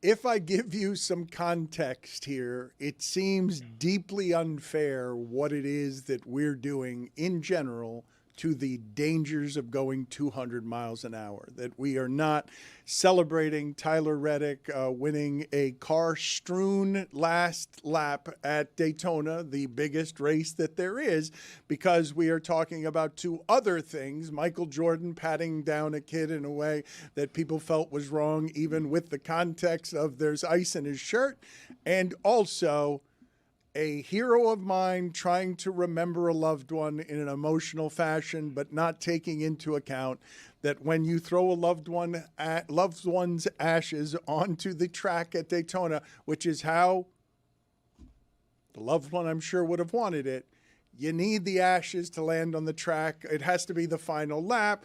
It cannot blow back in your face, blow behind you, blow into the popcorn behind you. You cannot leave the premises coughing and wheezing.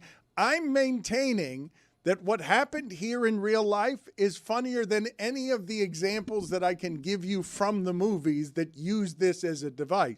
The most famous one I'm remembering is The Big Lebowski. That's the first time I saw this. The idea of taking ashes, someone's loved ones. John Goodman's character is crazy. He's so bad. Yeah, he's terrible, and you dislike him a great deal at this point in the movie. And he's a know-it-all, and he arrogantly throws the ashes into the wind, and then of course they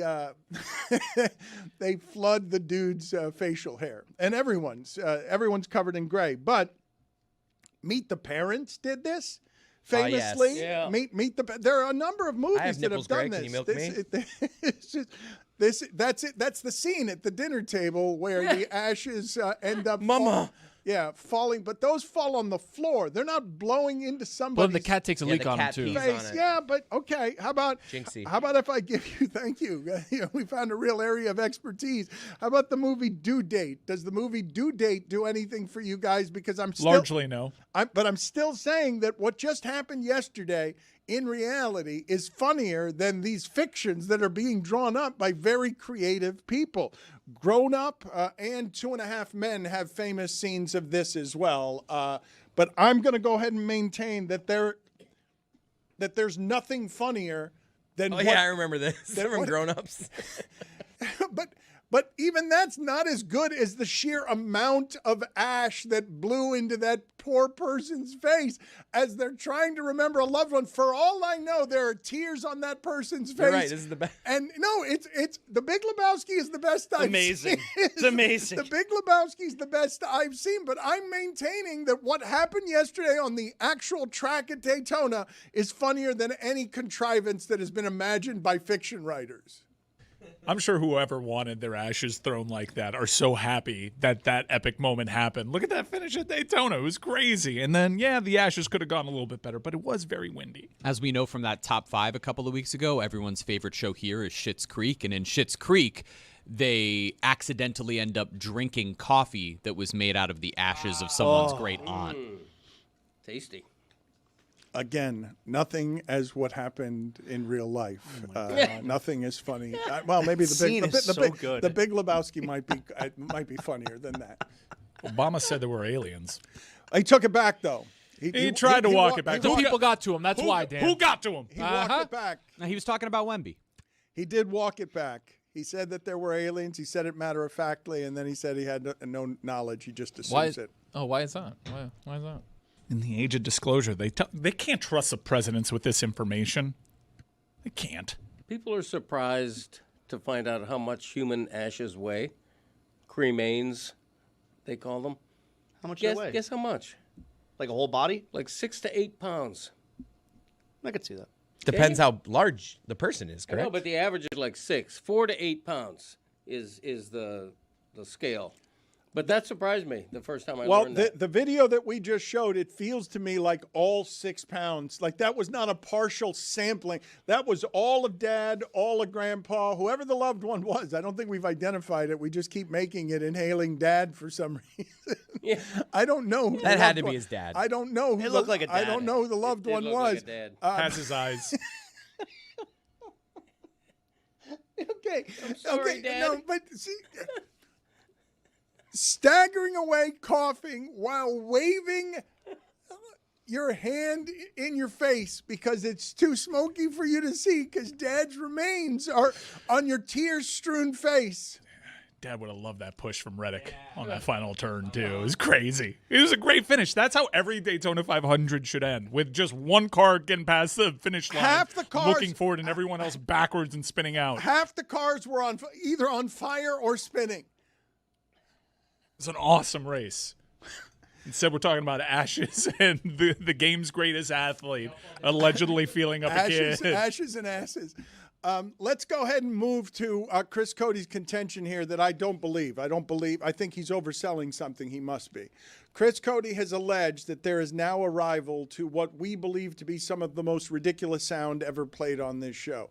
Matter of factly, Stephen A. Smith, a long time ago, before he was this distortion of ego that is Stephen A. Smith, long time ago, Stephen A. Smith said matter-of-factly something that you should know, which is that if he was a lawyer, even though he's not a lawyer or didn't even have to be a lawyer, if he was simply on the O.J. Simpson trial, O.J. Simpson, I guess, would have been guilty, right? So, if he was a prosecutor. Okay, so that he would He'd have won that trial.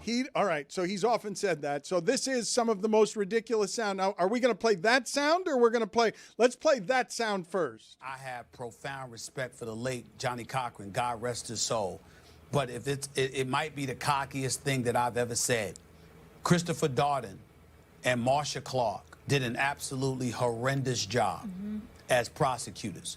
Because if it were me, there's no way in hell Johnny Cochran would have beaten me with that evidence that they had.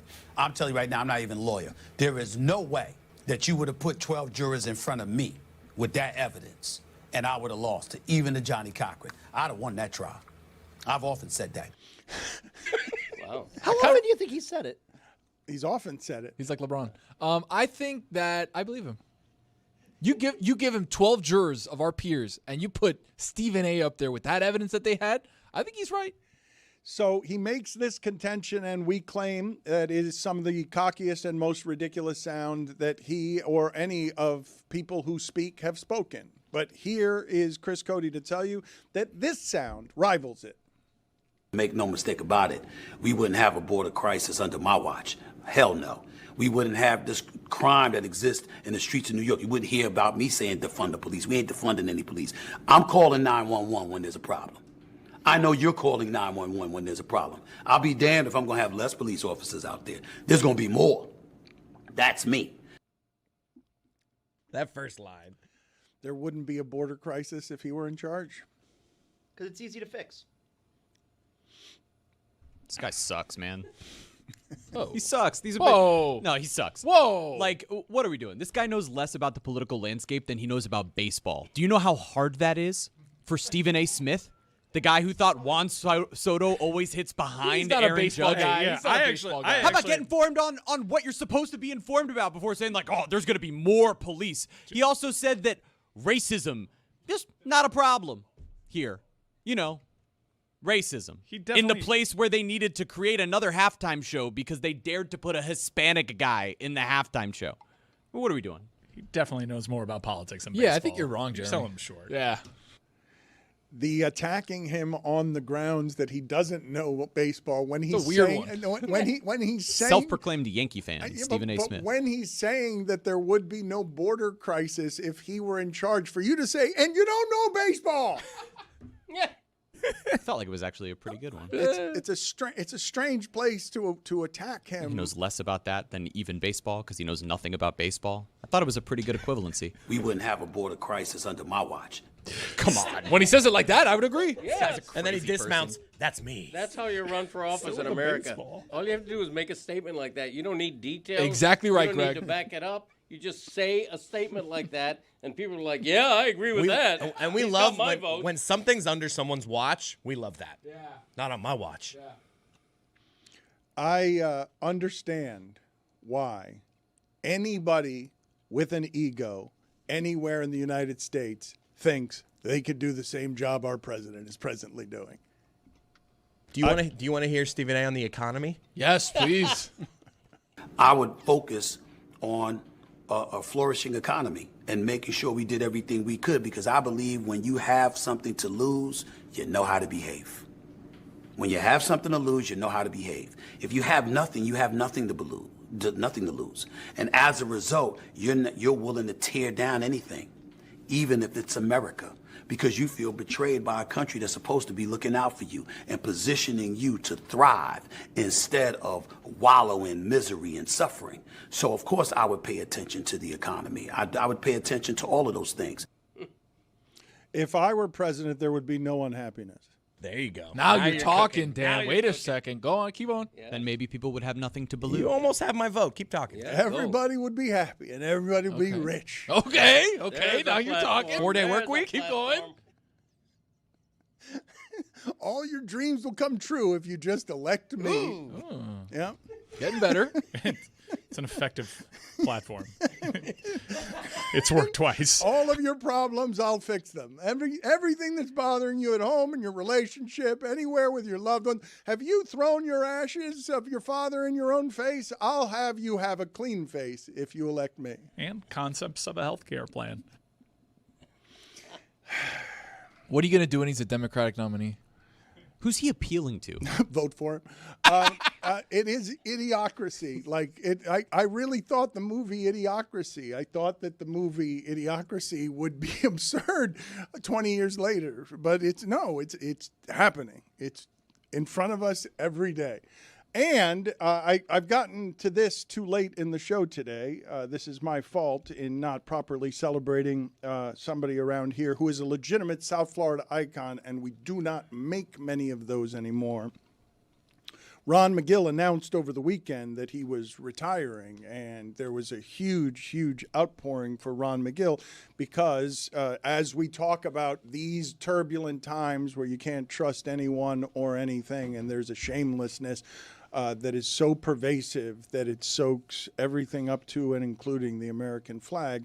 Ron McGill is a fundamentally decent government servant who has been that for 46 years and has represented himself and the zoo and South Florida in a way that is majestic, untouched, and unparalleled. And I ask all of you, can you tell me if you can think of a lot of South Florida icons like that when you're talking about somebody who's tethered to the past of Miami, remembers a different South Florida, 46 years in one place?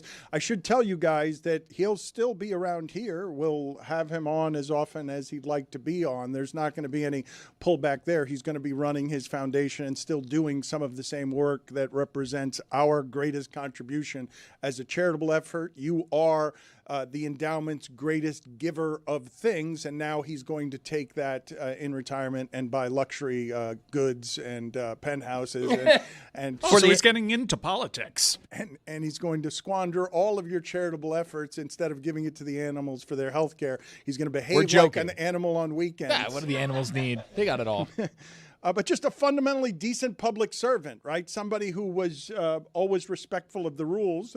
Both Stephen A. and Greg Cody are real big fans of rules today. And Ron McGill has always carried himself with grace. So when I ask you guys the question, I played this game with Zaslow for a while, South Florida legends in the media, but I don't know that anyone in the media goes and grabs as iconic a South Florida spot as Ron McGill would. I don't know if we still have a local news anchor or even a local newsman. Your father, Greg, would represent about the closest thing that we have to it as a 50-year employee of the Miami Herald. But who passes for a South Florida icon from a different time like that? And congratulations to Ron McGill. We're thrilled that he gets his liberty from all the things happening in government bureaucracy now that would whatever would cause an ending less pleasant than the one that he totally deserves.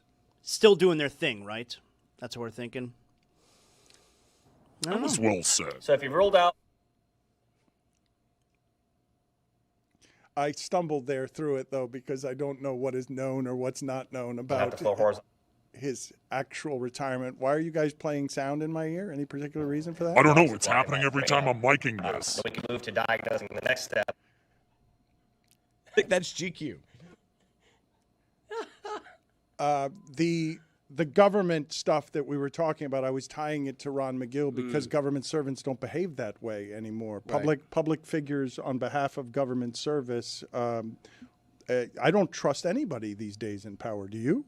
No, and I think that's what Ron's retiring from is Miami-Dade government.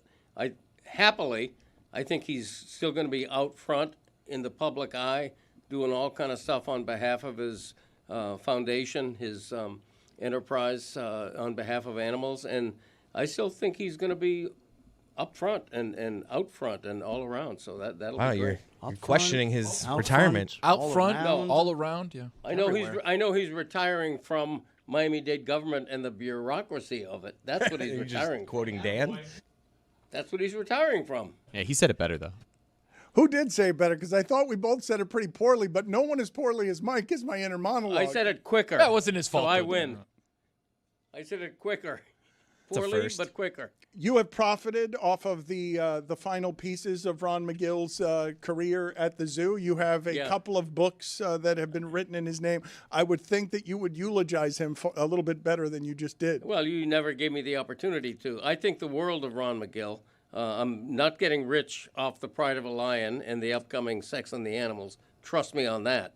But it's been a labor of love. I've enjoyed. What a weird thing to say during a eulogy. I trust him on that. I mean, must have fallen well below expectations. What a strange. There was a little oomph behind that. So I ask you to eulogize the career of Ron McGill. Thought he would have made me more money. I'm gonna buy a couple. I was thinking the first thing you say is that I didn't give you the chance, and then when I give you the chance, you'd say that the books you did with him didn't make as much money as you would have liked. Do you mention it because it was Ron's fault? First of all, you claimed I got rich on Ron McGill or something like that. I said you made money off of the end of his career with a couple of different books. Did you not? I was very proud of The Pride of a Lion. But did you or did you not make money off the last part of his zoo career? Yeah, just like I'm going to make money if my horse wins Thursday at Gulfstream Park, but it's not going to be enough worth bragging about. That's all I'm saying. It's a small publisher. It takes a lot for him to brag. You think I'm getting rich off The Pride of a Lion? Go further back. You get rich. I've given you the opportunity to eulogize Ron McGill's career in the appropriate He's not dead yet. fashion. Why would I eulogize him? What Dan does. He's retiring. He's retiring from Act like Miami-Dade he's government. dead. He's not retiring from our lives. Trust me on that one.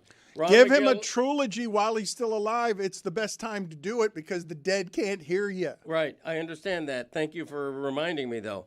I think the world of Ron McGill. He's unblemished. He's a sincere man, a wonderful man, a good friend. I have zero bad to say about Ron McGill. He's spent a half a century under a lot of intensity in South Florida, and he has never made a misstep that I'm aware of. Go on.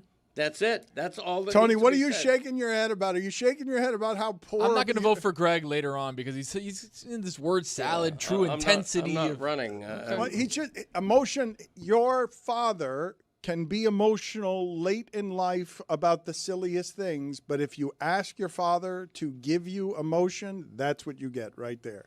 A big turd sandwich. I don't think it qualified as a turd sandwich. I think that's being a little harsh. A little bit harsh. He's mad. Well, it's like absurd. Okay, I think the world of Ron McGill. Don't accuse me of a turd sandwich on his behalf. It's ridiculous. It's an insult. I don't know what else to say about Ron McGill. I'm grateful to him for asking me to write 2 books. It'd be more of a hot dog than a sandwich. Like Turd down the middle, yeah. To be fair, the reason that I called it a turd sandwich is simply because of the amount of time he spent about how little money he made on these books. Only because you introduced it by saying I've gotten rich off Ron McGill. And it's not true. And everybody knows it. Are you insane? We're right on that line. We're going to lose him. I didn't say that you've made yourself rich on this. I never said that. I just said you made some money off the end of his career. That seems accurate to me. Some money. I would agree to some money, yes. You keep emphasizing But the not a lot you're part. the one who's volunteered that it's less than you wanted it to be. I didn't know how much it was. I just said that you made some money off it. Make some eye contact. Okay, ask Ron McGill how rich he's gotten off the All right, books. we're getting bogged down here. Because it's a turd sandwich. He's mad. Look at him. I mean, it's insulting.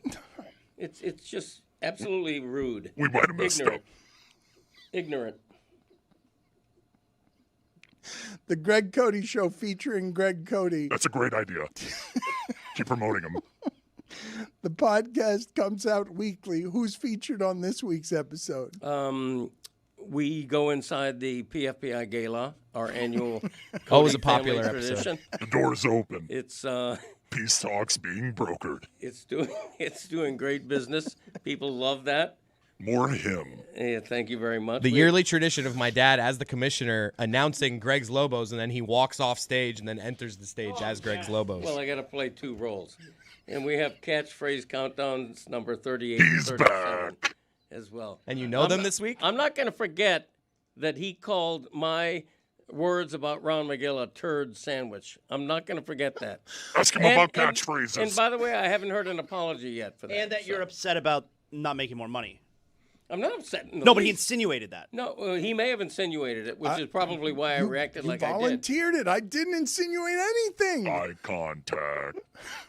I can't make it with you because you do not stay in character. You continue to give me advice as yourself in my inner monologue voice, and I don't appreciate you talking to yourself manipulating again. it that way. The Greg Cody Show featuring Greg Cody Thank you. comes I out keep forgetting that part. comes out weekly, and it has catchphrases number 38 and 39 this week. 38 and 37. We go in sequence. Do you have? I'm sorry. My bad. Yes. We're rattled. So 38 and 37, Right. and what is on there? Can you give us a clue? What do you want? Pick a number. I'd like them both, actually, if you don't mind. Yeah, let me just give you one. I'd like the best one. I don't want the crappiest one. I'm Wouldn't maintaining 37 be the best one? No, because I'm maintaining. You would think 37 would be better. No, Doesn't always work out Nope. that way. It really doesn't. Mike's nailed it. Zaz doesn't know anything about how this works. You fool. I don't. You would think, though. You punk, you wuss boy, you jackass, you fella, you.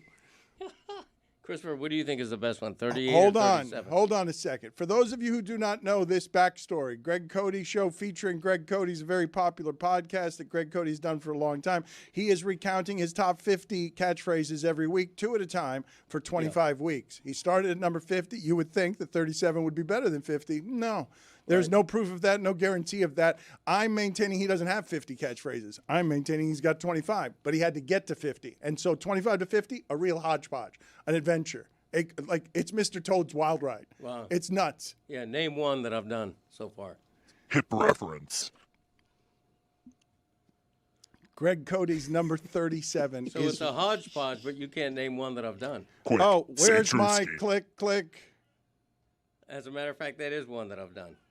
That was number 49. Oh, you have all of them. Wow. You want to run through some of the 40s? Yes, let's run through. Now we can do 50 through 40. In fact, get him the fanfare right now. Number 50. I am fuller than Vern Fuller. 49. Where's my click? 48. Hey, Butterfinger. 47. Punt. 46. Scranton.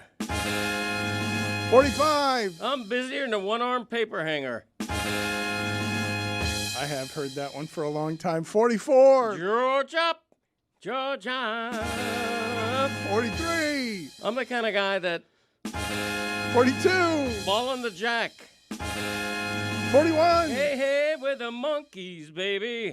40. Thank you, Billy. Too soon. 39. I love him like a pet. 38. All right, you want 38 or 37? 37. 37. You Give want me- 37? Yeah, give me 37. Sure. We're rolling now, huh? 38. Give me 38. Nah, let's not do that. Got to keep one more. What? You got to keep them one more. Yeah, I gotta keep one. For under your own wraps. podcast? Yeah. Under embargo? Yeah. I have a feeling this is one of those situations where 38 might be better than 37. I think you're probably right. That's actually. why I want to know. That's why I'm asking right now, because 37, none of us have ever heard him use 37 before. What's 37? We're rolling now, huh? That's anytime the Codys are leaving on a vacation. As soon as you hit the highway in the car, we're rolling now. Huh?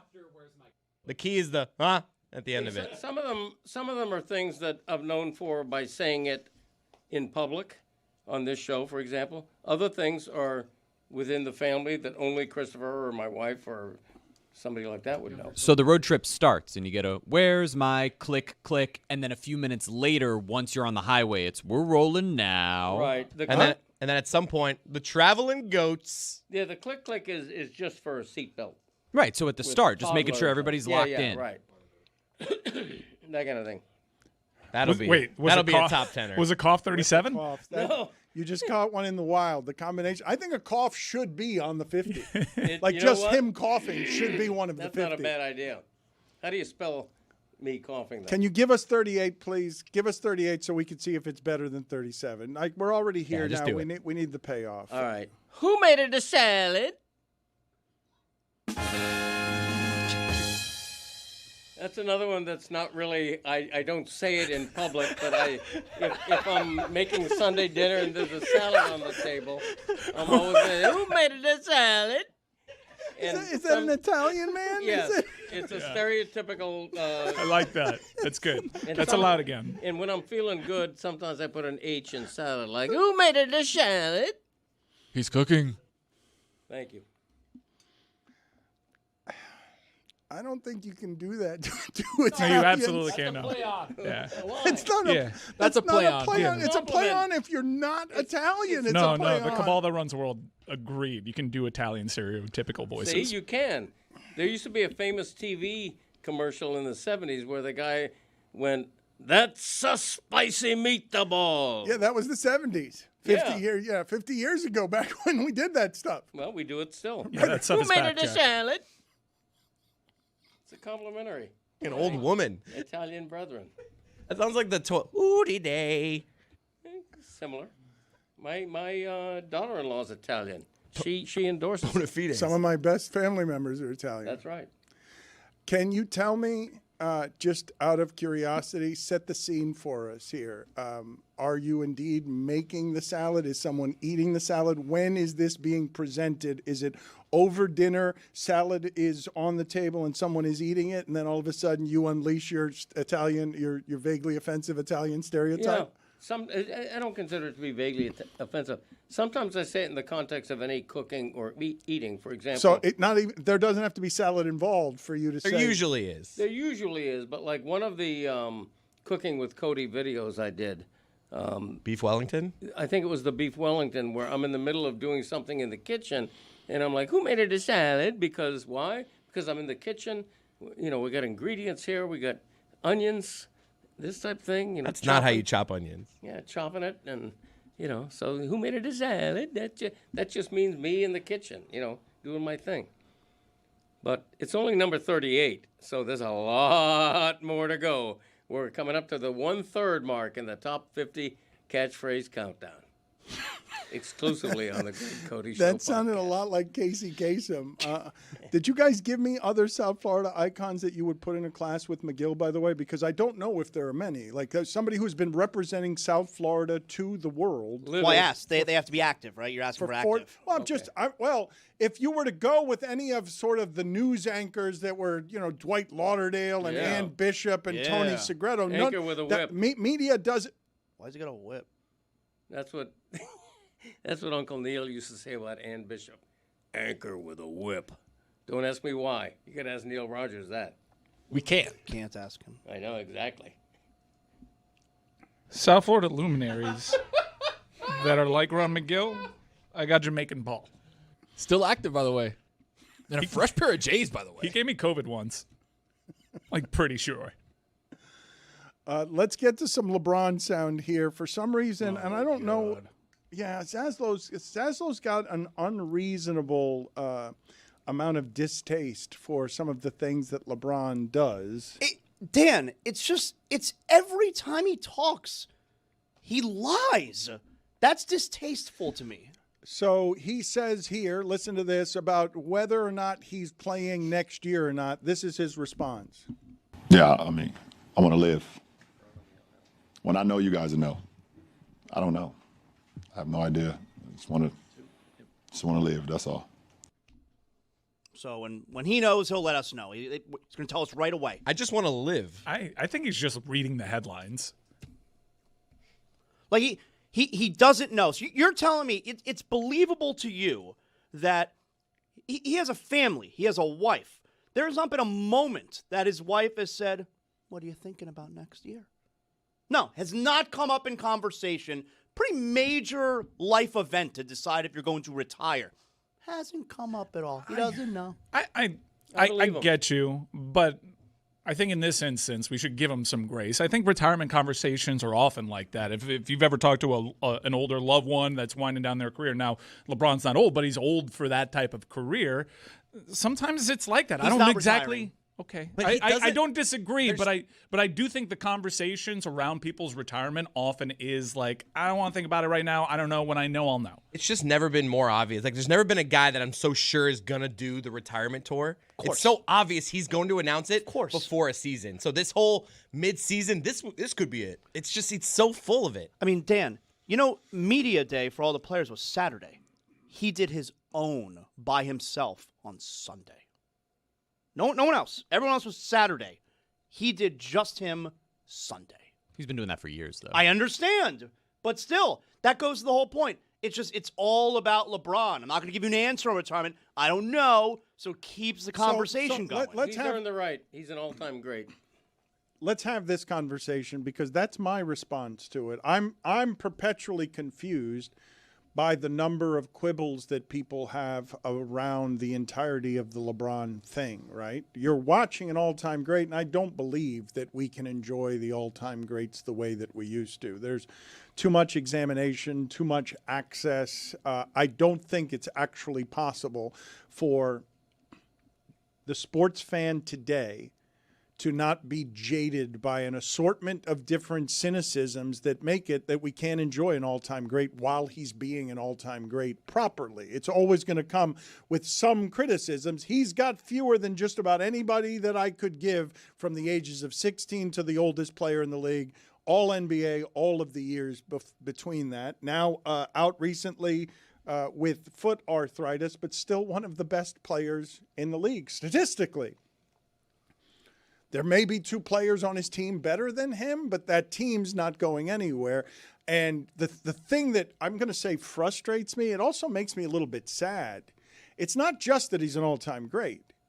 He defies all medicine playing this way at this age. It doesn't even make any sense. Whether he misses 16 games or not, it makes no sense that this human being, better than all human beings except for maybe Kareem at this age, and he's better than Kareem at this age because it's not just skyhooks and being taller than everybody. He's still one of the best athletes on the court.